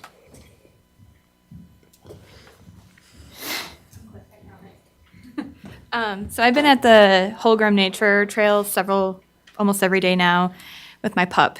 There is absolutely no garbage cans anywhere, not at the top, not on the trail, nowhere. There are signs encouraging us to clean up after our dogs and throw out their poop. Should be one on that north driveway. I seen it there last week. It's a green can. It's not black like all the others in the So neighborhood. at the street. There is one green can there. I was gonna say, because the only place I didn't check were the bathrooms, which are locked. Yeah, we can't open them up till it don't freeze. Yeah, so those are locked, but, having at least one on the trail and even having it where it's like the small can that has a stand with the baggies, because not everyone brings that with them. I believe we're getting bags for down there. I think Yeah. Lynn told me that we're getting bags for, Yeah, I mean, the down there. ideal situation would be a little one with each of the 3 benches, but at least having one on the other end and then one at the beginning, I think would be sufficient. It's just there is nothing, and bringing poop home is No fun, not huh? fun for anybody involved. So you want to know the difficulty that we have with that, and that's getting the garbages emptied.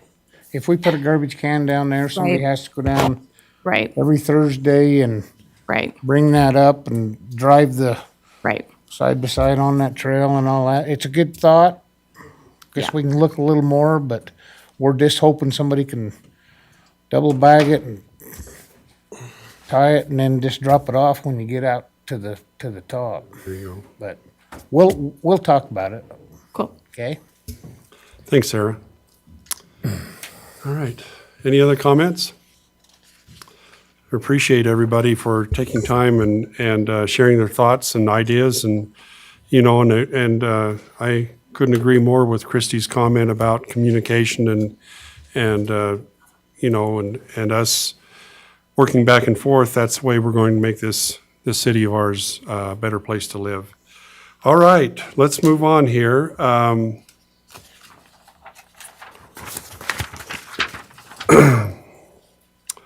Oh, Paul Fulgham, come on up. Paul Fulgham is our Public Works Director and has now spent 25 years doing this Off and on. off and on. And he's starting to show signs of gray and all of the other stuff that's going on. But Paul, thank you. Thank you for your service.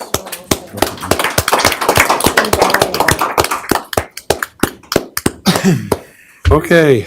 Can I make a comment? Sure. Paul is an absolutely incredible employee for the city. And of all the meetings that we've had since I've been on this council, which has been 2 years, I can tell you that he has come so prepared to communicate the truth. And he's extremely educated, but I can tie Christie's comments into, I'm just going to say that I don't know that there's very many people who have been in this meeting that have been respectful towards Paul. And I'm going to tell you that's unfortunate because Paul is an invaluable member of this Tremonton city. Wes is shaking his head because it's true. So we've talked as a council about what are we going to do when Paul's not here? And someone will surface, and I know that. But thank you, Paul. And I'll tell you, there's been meetings that I've been in, and I don't even know how Paul has even continued talking because he's been so beat up. And I want to apologize to Paul for those individuals that have been so unkind and rude and just completely out of line when he is doing nothing more than telling us the truth. So thank you, Paul, for being truthful and being an outstanding employee of Tremont City. Thank you. Very good. We're pretty fortunate to have Paul. We're going to make Paul uncomfortable here as we can, but we're pretty fortunate. I went down to the rural water meetings down in St. George with Paul over the first of the month, and he's got reputation. He's got a national reputation for what he does for his trade. And people, we're just fortunate in this town of Tremonton to have that kind of people that are operating our utilities and everything like that. We appreciate you so much. Let's go ahead and we're going to approve the January financial statements. Any questions on that? Thank you for the earlier explanation, That's all Sean about. Warnke. Yeah. For that. That was wonderful. But I'll make a motion this evening that we approve the January financial statements. Second? I'll second. Moved by Connie and seconded by Rick. All in favor? Aye. Aye. Any opposed? I don't think I heard any opposed. Anybody nuts? Okay, discussion and consideration of approving the January warrant register. I make motion, we approve the January warrant register. Okay, been moved by Wes, second. Second it? Seconded by Connie. All in favor? Aye. Thank you. Discussion and consideration of approving resolution number 22-11, amending section 13, compensation planning, and section 18, leaves and absences of Tremonton City personnel policies and procedure manual. Sean? Yeah, this just proposes modification to our existing policies. We highlighted some of those in the work session. I just summarize real briefly, Councilperson Estep brought to our attention that firefighters are not being recognized as a part of our Employee Service Award, so that makes that adjustment. It also recognizes Juneteenth as a city holiday. The federal government has done that, and it looks like the state of Utah is on its way to also recognize it as a state holiday. And then it incorporates our new classification of firefighter EMT employees as it relates to holiday pay and sick leave, which are typical benefits that are offered by the city. So I think those are Okay. the significant All items. right, I guess we'll need to vote individually on this. Rick, do you want to start? Oh, okay. Oh, we need a motion. Oh, yeah, that's, oh boy. I'll make the motion. Okay, I'd like to make the motion that this evening we approve resolution number 22-11. And thank you, Wes, for bringing that to our attention. I think it's only right, it's fair, and I feel bad that it wasn't that way all along. But all we can do is make the necessary changes and go forward. Yeah, so I'll make that motion. I'll second it, Lyle. okay, and moved by Connie and seconded by Brett and Wes. Roll call. Rick, aye. Brett, aye. Connie Archibald, aye. Wes, aye. Motion passes. All right, discussion and consideration of approving resolution number 22-12, reaffirming and amending and enacting new fees and fines in a schedule entitled Tremonton City Consolidated Fees and Fines Schedule, including but not limited to fees for garbage and recycling collection services. Sean, do you want to pick up? Yeah, from there? I'll just summarize. So we contract with Econo Waste to provide solid waste and recycling services to Tremonton City residents, and they have, as per the contract, submitted a consideration for cost increases for the solid waste, the garbage collection, which is attributed to landfill tipping prices increasing, and for the recycling, that's being proposed as increase as well, and that's attributed to the cost of goods going up, including gas and the hauling charges related to that, and just general costs. So for the, specifically as it relates to the solid waste, it's a 40-cent increase, and for the recycling, which is an optional service that the residents can elect, it's a 50-cent increase. 90 cents overall. Correct. I was gonna ask before, Lyle, is that with what diesel has went to in the last 2 weeks, or has this been in the works for a month? Well, it's I think been a month. I think it was really before the I spent a lot of time talking to him on the phone today, and he talked about some of the common issues that a lot of vendors are having, from garbage, actually getting garbage trucks, to the cost of garbage trucks going up, to tires, to fuel, to employee challenges. He said it's really competitive right now for those individuals to operate and haul the garbage, and he's had difficulties finding, and so he's had to become a lot more competitive with pay. And so there's numerous issues that are sort of, accumulating with this request. And I think the last increase was in 2017, Mark, is that right, for recycling? Yeah. Garbage was last year. I'm just wondering, is he gonna come back in 3 months and say diesel's still high, we wanna go up another 40 cents, It's been or? pretty good. I put, the last time he's asked, and since 1997, he's only asked 1, 2, 3, 4. This is his 6th time. Can you, yeah. It's just right there. Oh, And typically it's about a 4 or 5% increase. So he's been pretty good the last couple of years. As we know, the inflation and costs, and then the landfill comes and adds these tipping fees on top. So I don't know if it'll be more reoccurring, but well, that's a pretty good pattern there, so I just wondered if this last whole yeah. fuel deal was, but Yeah. So I just had a question on it also. So, I mean, I recycle. So if I don't throw that in my garbage, I pay the $5 to have it recycled. Is it cheaper for him to recycle it?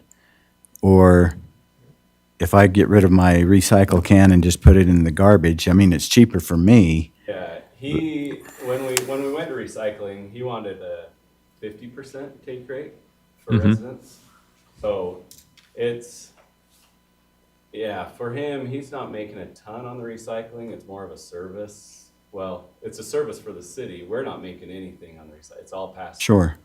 For him, it depends. He's had times where his tipping fee for recycling is up to $80, and right now it's at like $50. But when he first started, he didn't have a tipping fee for recycling because they would take it and they were able to sell all the goods that were recycled.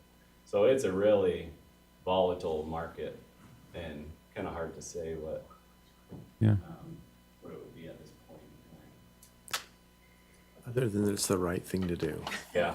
Well, yeah, I realize it's the right thing to do, but At what cost? Huh? yeah. I was going to say, Mr. Mayor, so when we started the program, you might remember we had centralized recycle bins, and that was a little bit of a challenge. I mean, at the time, it was still a service that we provided, and people took advantage of, and then we went curbside. And at the time, RUPS had hillside recycling, and everything was being just trucked to Deweyville, essentially, and it was sorted there and then, dispersed. Right now, he's having to go to, I think it's Ogden or Weber County, to actually take it to a sort center where they'll process and sort out the different goods.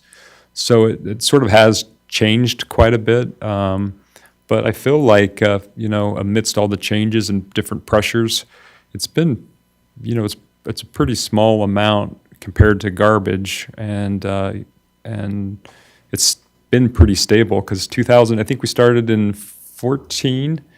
And so we had one increase in 17, and then this is the next request for an increase.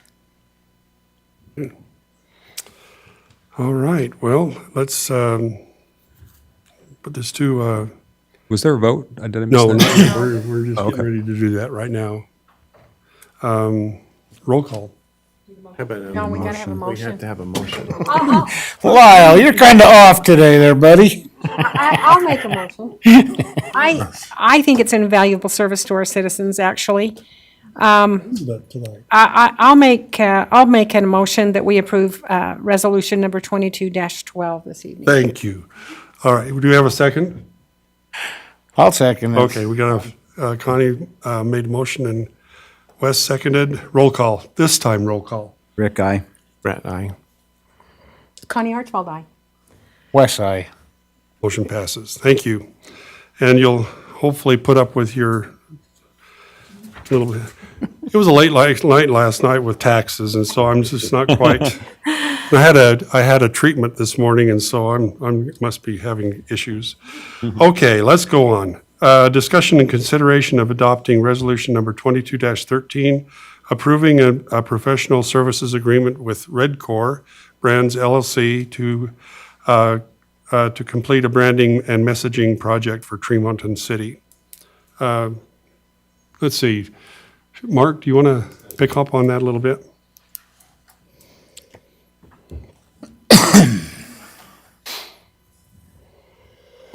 Yeah, we discussed in the work session, so I don't know how much more discussion we want on that, but I'd be happy to field any questions. Just, this would be hiring a marketing professional, a branding professional to do it. They've done 25 or so, or they've done, as far as cities, they've done up to about 10 cities.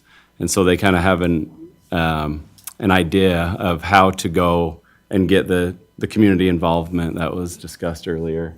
And it's definitely one thing that we as a staff, and I believe the council's said, is we want this to have stakeholder groups. We want people to be on board, to bought in, and they're the professionals on how to bring that all together and kind of create that brand. But we would help facilitate that with going out to the correct individuals, the Main Street merchants, the citizens, and also the council and department heads and staff. So I think he said he can do it in 6 weeks. Typically, it's maybe up to 3 months, 6 to 12 weeks, and it's a in-depth process getting that research and really understanding who we are. Could I just make one? The gentleman in the blue shirt, I'm sorry, tell me your name again. I know. Chris. Chris. Chris. Danvers from Denver. Let me mention something. You brought up that you wished that there was a way that you could go on the website and just say, hey, there's a wasp nest on this pole. This particular process, this branding process would make that possible. For you to go in and say, I live here, I've got a pole here, there's a wasp nest. Ding. That is a process that this would allow us to have in Tremonton City. Comment section, kind of a comment section. Uh-huh. It allows for that to happen. Because this is where we're moving. We're moving that direction. And this branding process would allow that to be something that you could do as a citizen. So I know that for you, that would be, oh, thank you so much. Because then you don't have to search all over the place for a phone number and you know, and hope you can talk to a person. That when you mentioned that, I was like, branding would help with that. Branding has an awful lot to do with communication. And in today's world, we rely on lots of different forms of communication, and this would be one way as a citizen that you could communicate very easily and swiftly. And a different thought to that is people on the computer will just go and input anything that they see that manpower from some department is going to have to go check out. That's true. There'll have to be somebody to sort of. You think there's a the dog tree involved. catcher's running around now, every time a cat comes, they're going to get that beep.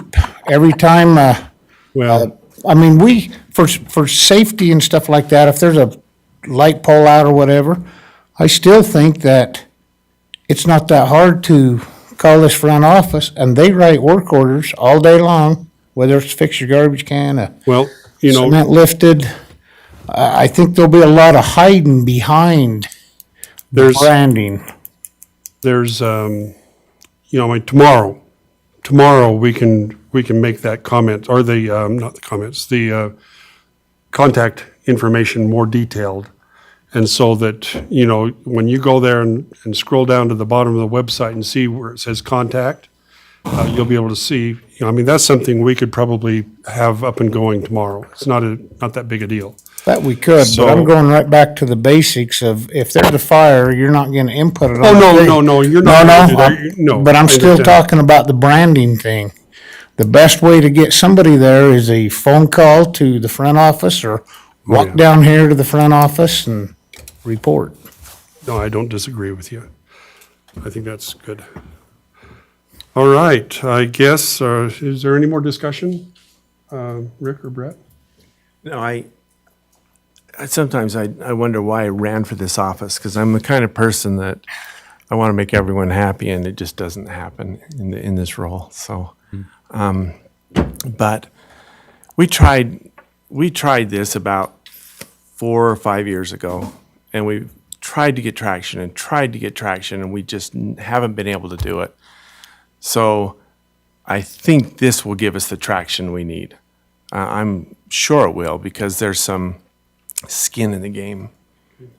$37,000 from a grant. Well, it would have been a grant, so it's money budgeted that would have gone for another towards area. a different. Okay. So that was the annexation plan? Mm-hmm. So what's going to happen with the annexation plan? Part of the master plan that Part of the they've already master plan. done. Okay, Yeah. great. Well, and I think we'd like to revisit it, frankly. It's just that we're starting to run out. We just need to do that potentially for the next year. We missed the grant cycle. I think it's a grant-eligible project. We just need to write the grant in order to apply for CIB. So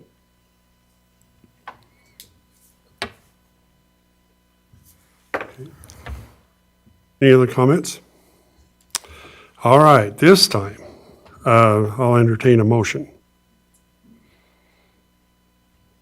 I'd like to make a motion that we adopt resolution number 2213. Okay. I'll second that motion. Moved and seconded, moved by Brett and seconded by Connie. Roll call.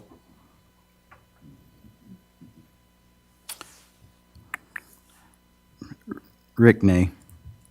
Brett, aye. Connie Archibald, aye. West nay. Crap.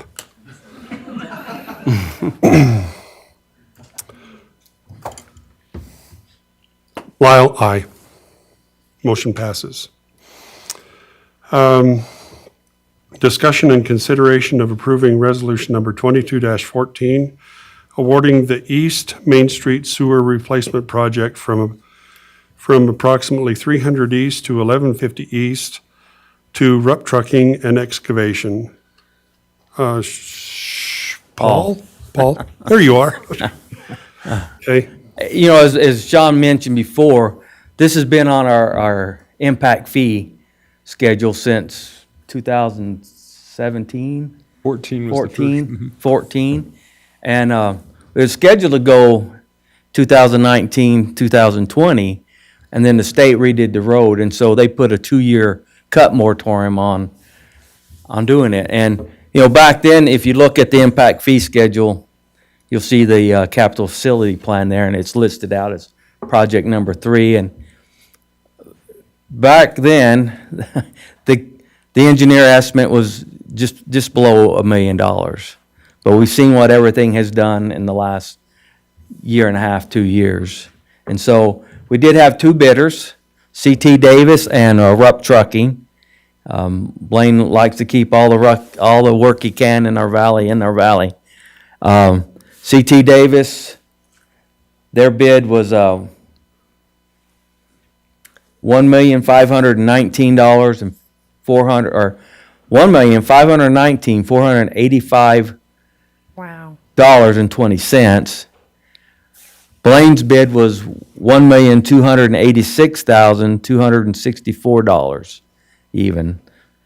And we went through the bid schedule. Blaine has everything covered. You know, since he's local, he can save on mobilization costs and certain things like that. But it is above our engineering estimate, and Sean explained about how we were going to fund it. We have almost all the funds in there.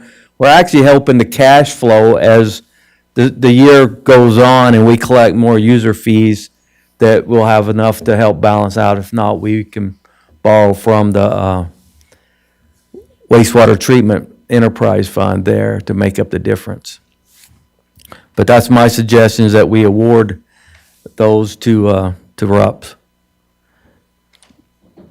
How long are they looking that it's gonna be a real cluster there on 30 East to Well, before they head south, tying it in. the hardest part is that piece where we tie in at the Kent's, right as the entrance of Kent's is where it'll be tied in, the new line, where the existing one is. That's going to be the hardest part, and we haven't sat down. As soon as we award the bid, we'll sit down with RUPS and with Kent's, and we'll work out a schedule to try and get it done in the most efficient manner, so it doesn't put as many people out, because we know that is a congested area right there. They have a new, it'll go across the bridge, off to the side. We have a new hanger system that'll hang that across that bridge, and then we will be cutting Main Street right there by the Sinclair station, and going across from the south side to the north side, and then it'll follow up the north side where the existing is, all along out there to 1150 East, there on Main Street. And it will be upsized to a 15-inch along that route where it flattens out, and it does get quite deep there, about 15 foot deep, I think it is. And then as it goes across river, it just has to be comes down the hill and across river is just a 12-inch line because of the slope.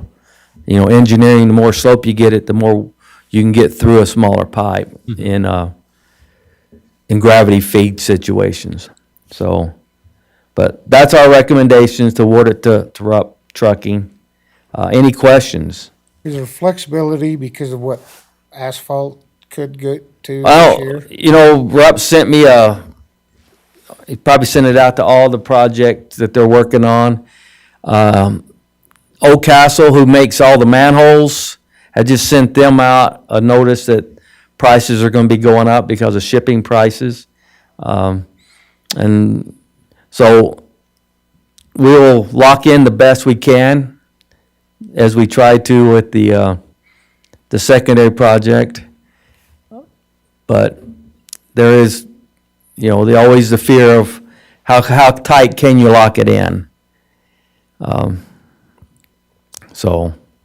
And I've got a little bit more to discuss there at our department head on some of those figures.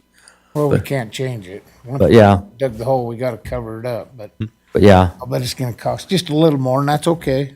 It's gotta be done.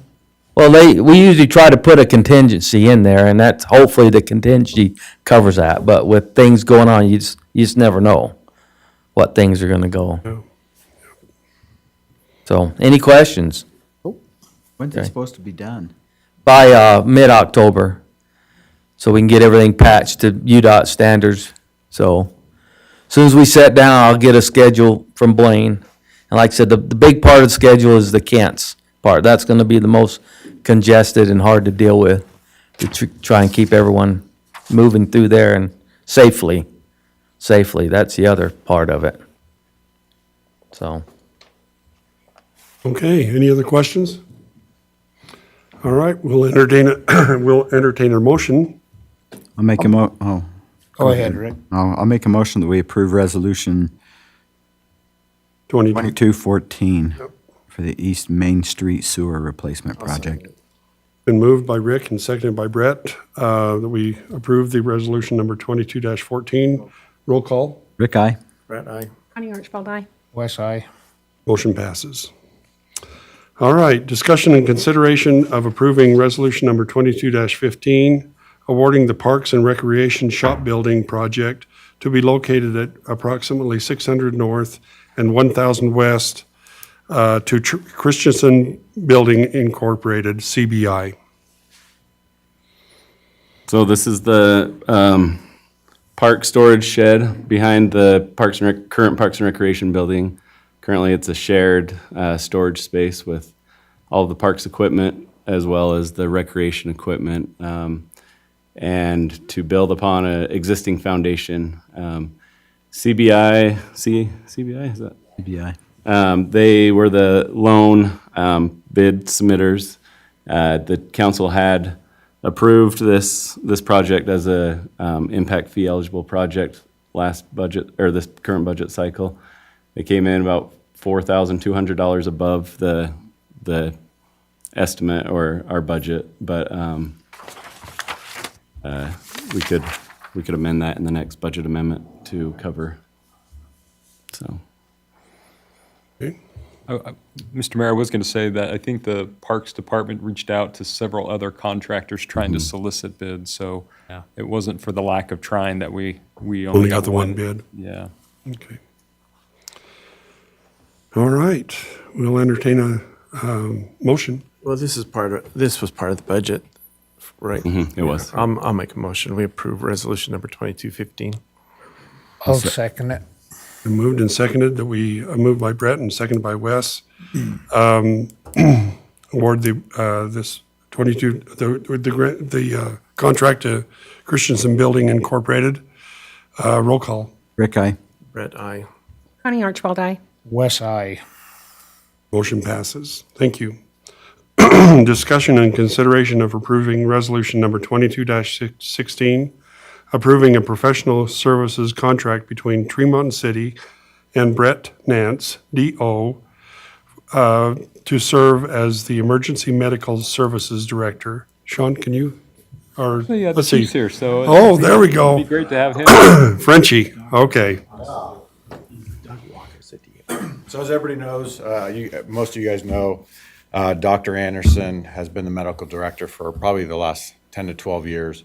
He retired and he moved to Ogden. But he continues to serve the Valley as the medical director, but it's hard to get a hold of him, update protocols, policies. He's retired. And did you talk to him about all this? And I've not reached out with him yet because of the contract, and I didn't want him to cut ties until we're official that came to council.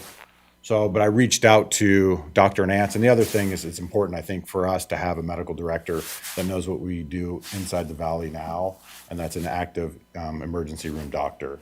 And so I reached out to Dr. Nance. He's the medical director for the emergency department. And after having great conversations, he elected to be our medical director. So I'm super excited. that's from our local hospital, right? Our local hospital, Bear River, yeah.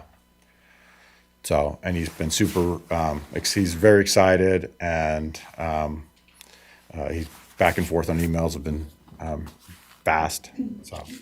With that first name, how could you be wrong, right? Any other questions? What does DO stand for? I know I should know this. It's a doctorate of Osteopathy or Yeah. something. No, osteo something. Osteopathic. Yeah. Pediatrician for grown-ups. Yeah. Oh, okay. I've There we go. worked closely with Brett Nance, and I mean very closely. And he's an exceptional individual. He's very, very integral. He's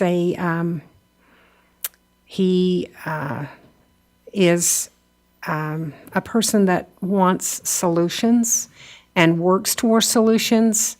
I find him to be an outstanding individual all the way across the board. He's just an amazing physician. That's good to hear. No, we work closely with him already. Absolutely. I was very excited for him to, take the opportunity, and he's already got his medical director license already. Yep. So he went and did all this. Yep. It's not a big pay for him either. No. No, Well, when your policy says 60 hours a year, yeah, and so, yeah, he's just amazing. yeah. I just really can't say enough about him, really, to be honest with you. I'm tickled to death that he would be willing to offer that to Tremonton City. Yeah. Because I'm just tickled to death that he would consider it. So I really think he's a great individual. Yeah, he'll be a good asset. Good deal. Come out of your budget, right, Frenchie? I don't know. No, yeah. I make a motion, we approve resolution number 2216. I'll second that. Moved and seconded, Brett and Connie. For resolution number 22-16, roll call. Roll Rick, call aye. on it. Brett, aye. Honey Archibald, aye. Wes, aye. Motion passes. All right, well, that's our new council business for this evening. Sean, do you want to walk us through any calendar events? I guess we've got League of Cities and Towns coming up. Yes, we do. And so that would occur on April 20th. through the 22nd, and for that reason, we would not have a city council meeting the I'll week be here. of. I want to sit in Lyle's seat and do this one time without nobody here. Yeah, there you go. Trust me. Trust you. Trust me. So that's all I have. That's all you got? Okay. That's what it is. Reports and comments. think- Sean, do you want to talk to us a little bit about That's something. Let me look. City Library. ARPA funds. Oh, yeah, ARPA funds and then, the Okay. 1,000 North Road project? Yes. So the ARPA funds, it's the American Rescue Plan Act, if I understand, if I'm remembering that right. But essentially, the federal government, as part of, I think the continuation of COVID, if I'm remembering, has granted Tremonton City essentially $1 million. 500,000 occurred and was received for this fiscal year, and the same will occur in July of this same calendar year, but it'll be for fiscal year 2023. And we've talked about ultimately using those funds, and there are some regulations on the use of the funds, but to use those funds for a water project. As the federal government has worked through the guidance that comes from the Treasury Department, they have carved out an exception that essentially allows for cities or recipients of ARPA funds to essentially claim them as lost revenue associated with the COVID pandemic, as long as the lost revenue doesn't exceed $10 million. And as you know, we only received $1 million. So what we are proposing that I wanted to make you aware of is that's the claim that we will make to the government and claim those funds under that provision. And at the end of this fiscal year, then we can transfer funds to the water fund. So it will be receipted into the city's general fund as lost revenue and then transferred to the water fund at a future date. And that would be decided ultimately by the city council. But based upon what I understand your direction to be, that's how that would be accomplished. And the same would occur for the next fiscal year. We would do the same. So unless there's questions on that, I did want to bring you an update on the 1000 North Road project. You might recall that we talked about several different road projects, and we'll continue to have these conversations as in the upcoming weeks. But what I wanted to bring to your attention is the first time we talked about this project, where we were showing you this slide, it was just for information purposes. But after that meeting, city staff had a discussion. We felt like the best path forward relative to getting this project in a position to actually implement is to do two things. One is for the city engineer to finish the engineering. And the reason why that's important is the engineering will actually determine the limits of the project area. And when I'm talking about limits, I'm talking about the fill slope easements that we need to acquire from property owners. So if you go to the next slide, you can see this is just some real preliminary engineering, but the final engineering will make the determination on the types of improvements and the amount of easements that we need in order to actually successfully construct this project. And you can start to see the first image on the top shows slopes at 4-to-1 and 8-to-1. And these areas in the city, the slope is a little bit more of an issue, in part because of where some of these homes are located so close to the road. And so the engineer is going to finalize the engineering, so we know the limits and what easements we need to receive. And then we need to, in gauge an acquisition agent to actually reach out and do the acquisitions. And so we wanted that to run currently so that, when you are ready to move forward, there's not a delay associated with the acquisition of easements. So the other thing that the engineer is going to do is he's going to order a survey and for the entire right-of-way from essentially 2300 out to Interstate 84, and that will allow him to know the elevation of the road. And so we talked about the paving option. Essentially, is it feasible to pave and not to essentially throw that pavement away? So currently, right now, as you know, the road surface has reached the end of life, and so the surface needs to be replaced. But we're also sort of wanting to actually build out the entire right-of-way, but that's an expensive endeavor. And so the hybrid of that option could be, depending on how the elevations go and some of this survey work that he's able to receive, the hybrid would be is that we replace the surface life or the surface of the road at the correct elevation that we could use in the future when we actually expand the right-of-way. And so that's what he's working towards doing. So that's kind of where we're at on that. And Paul, if I misspoke on any issue, so I have a question.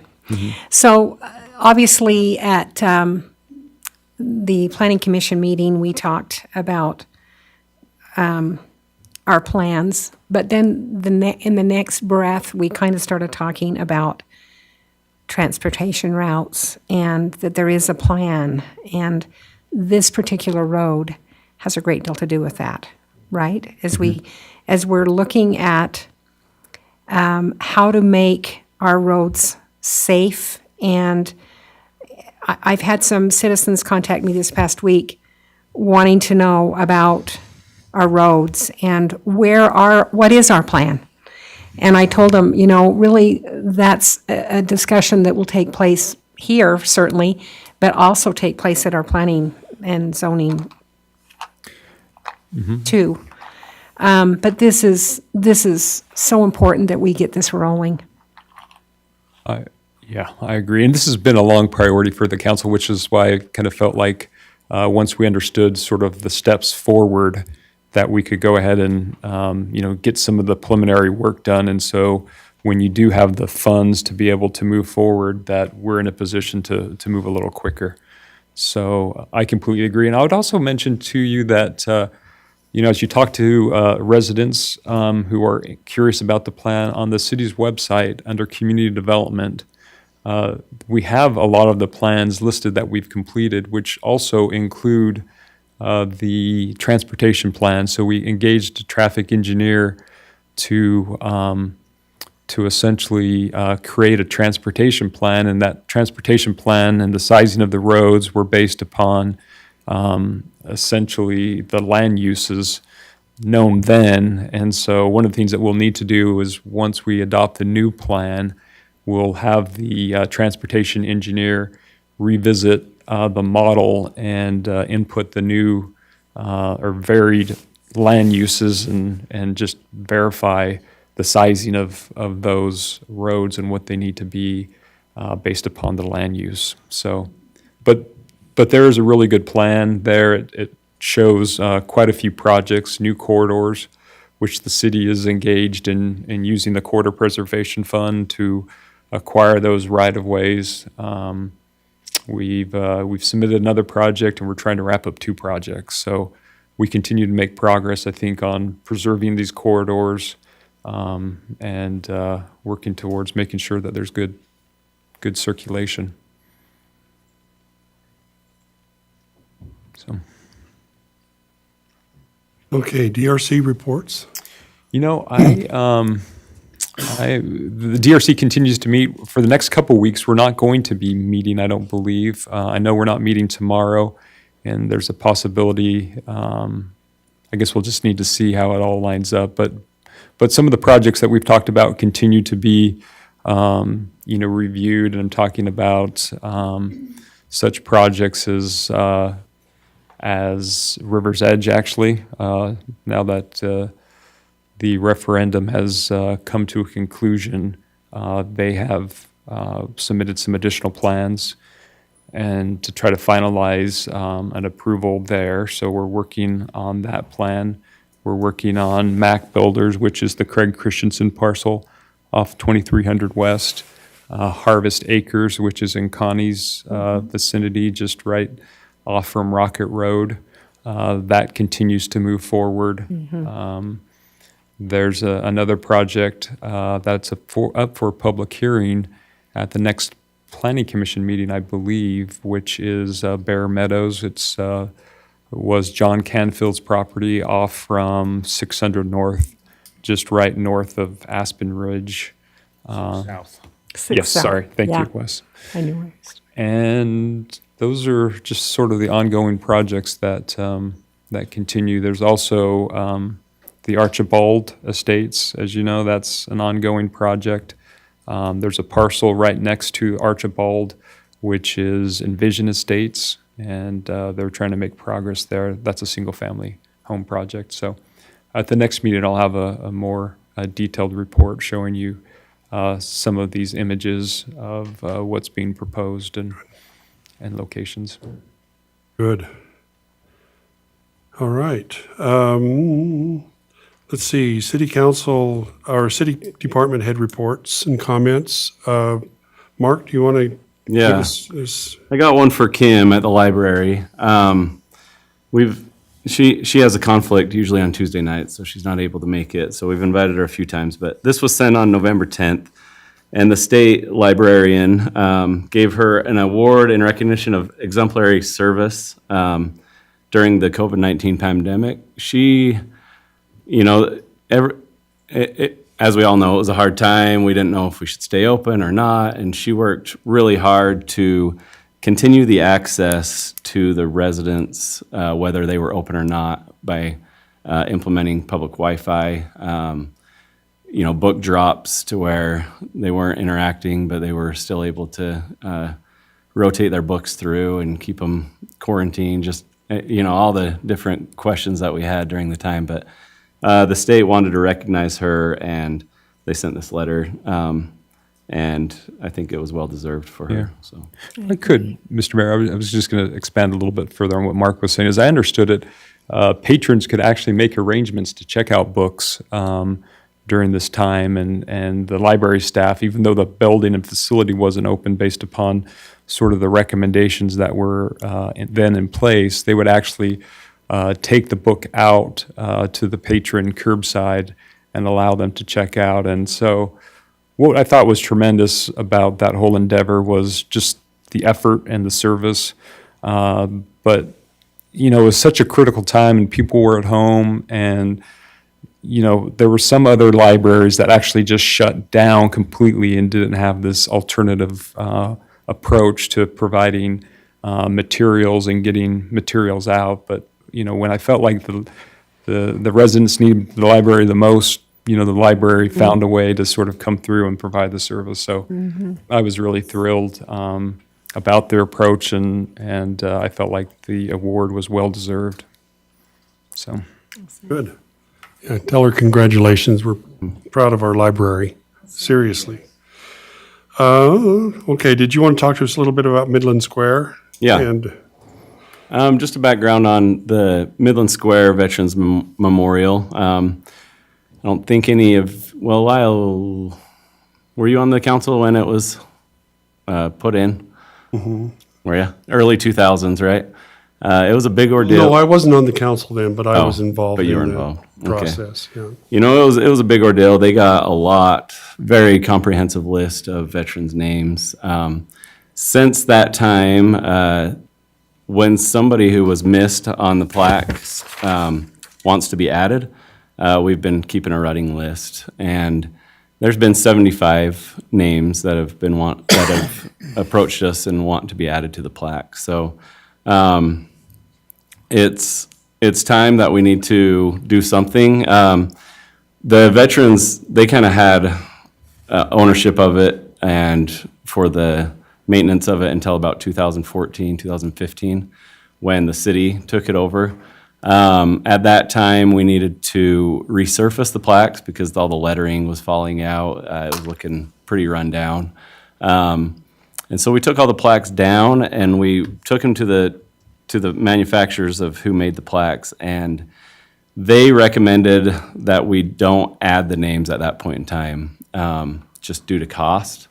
They charged us $3,400 to refurbish all of the plaques as is.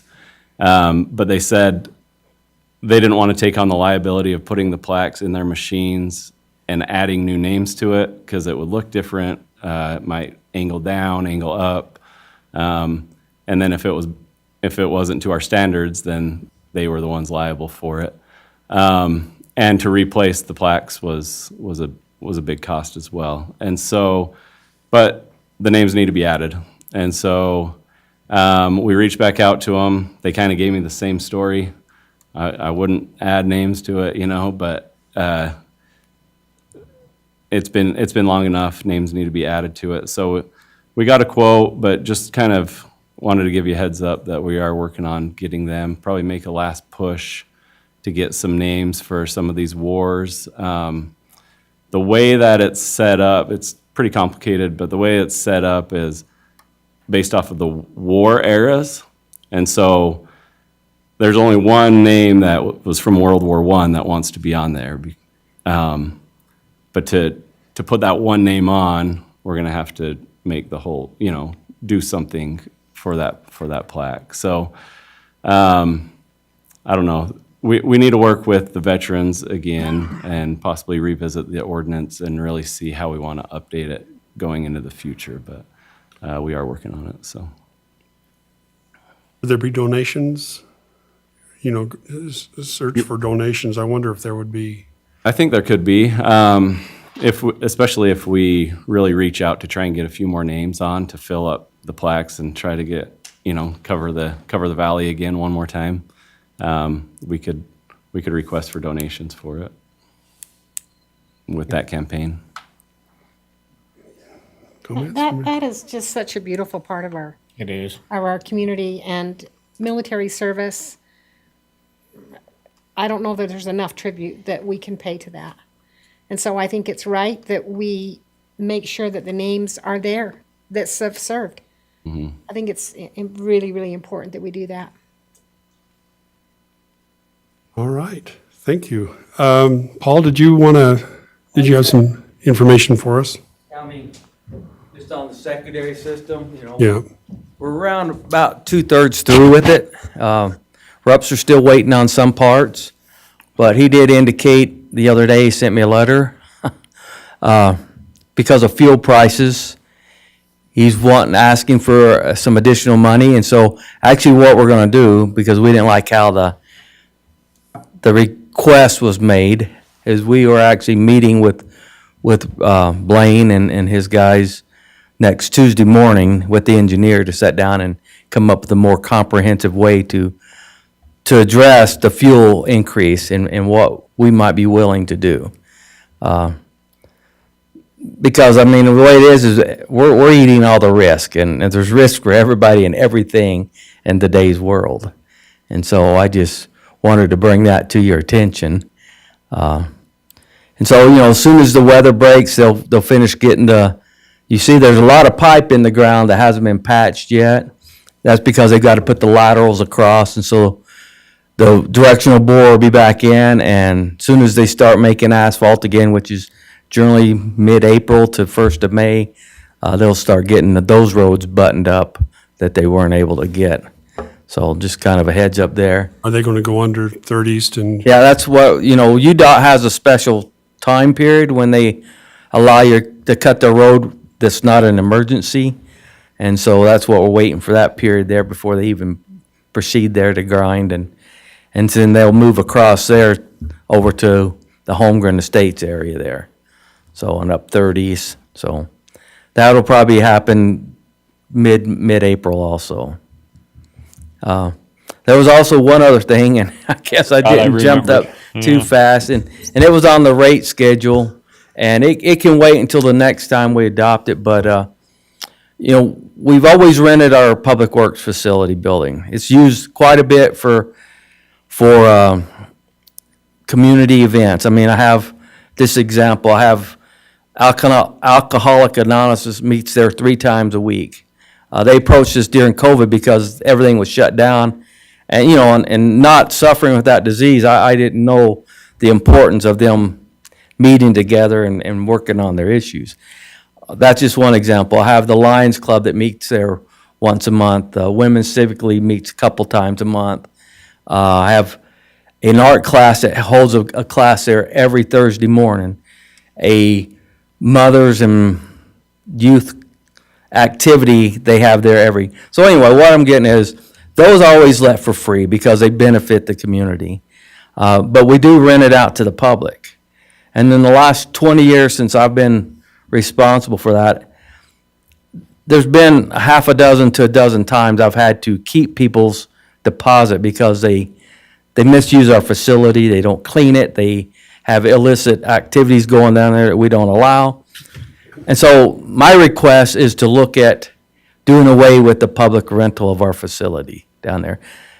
They put a lot of abuse on that facility, and I don't know that we recoup the cost of what it takes to repaint, clean the carpet, replace the carpets when they have to be replaced.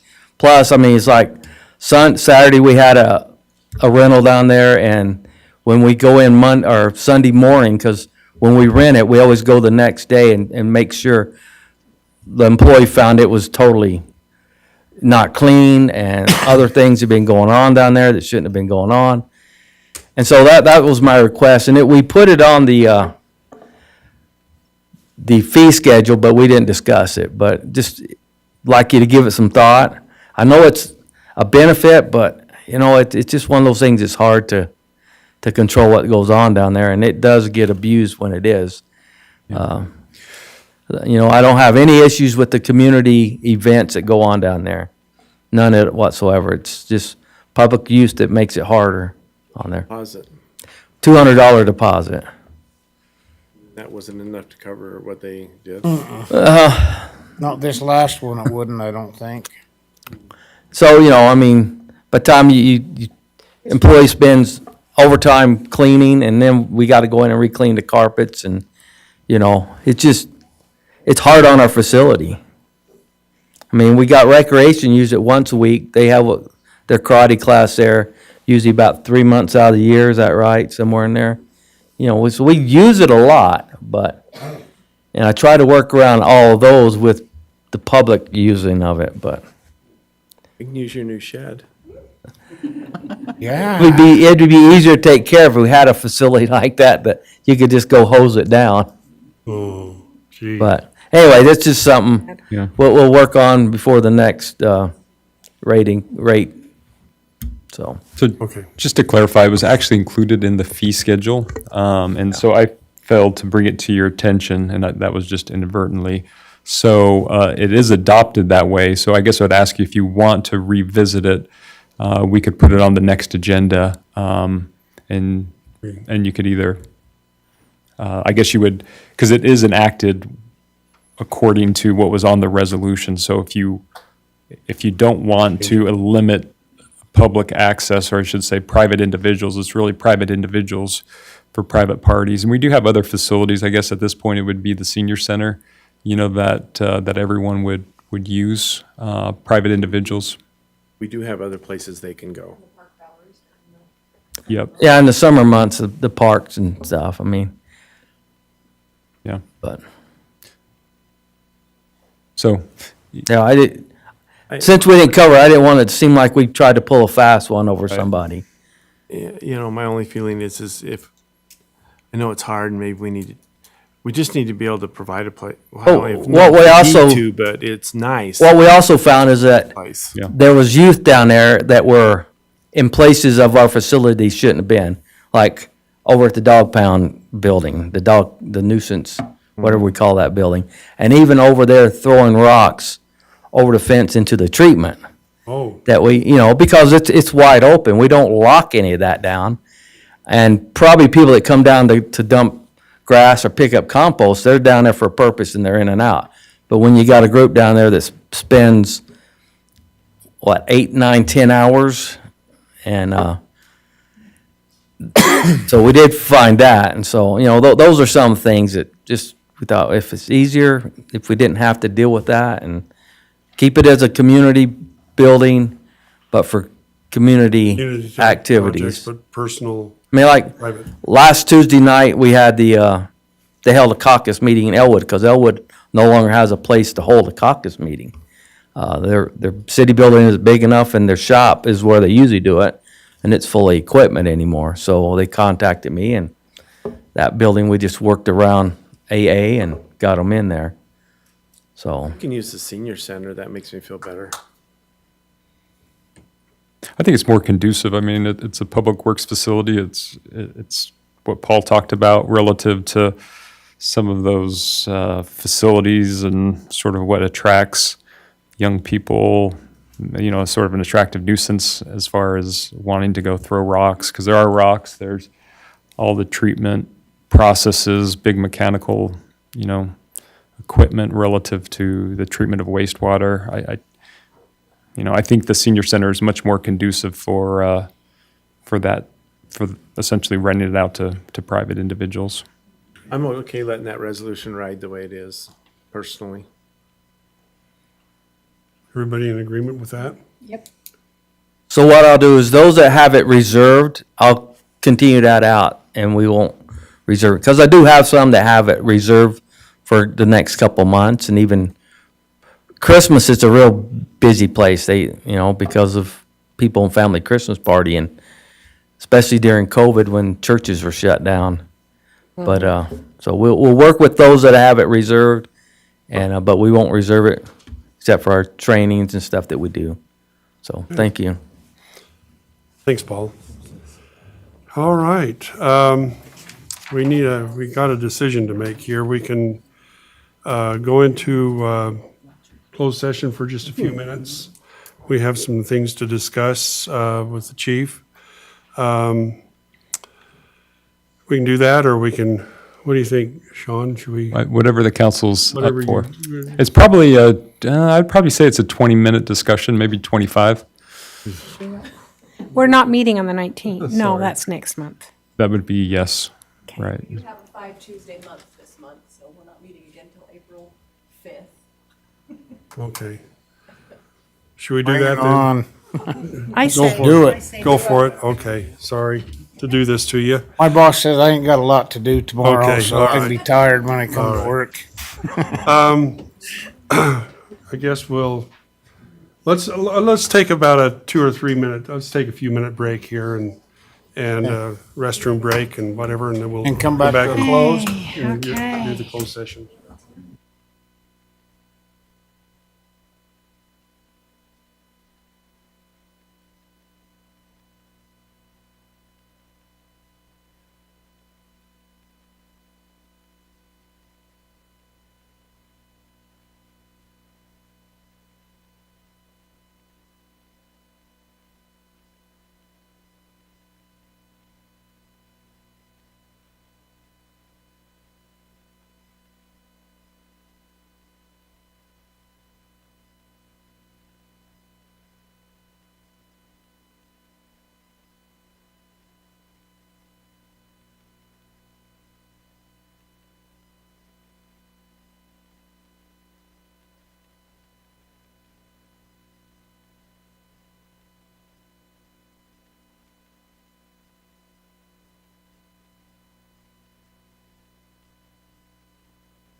Okay, so we, I'll make a motion, we go into closed session. Second it.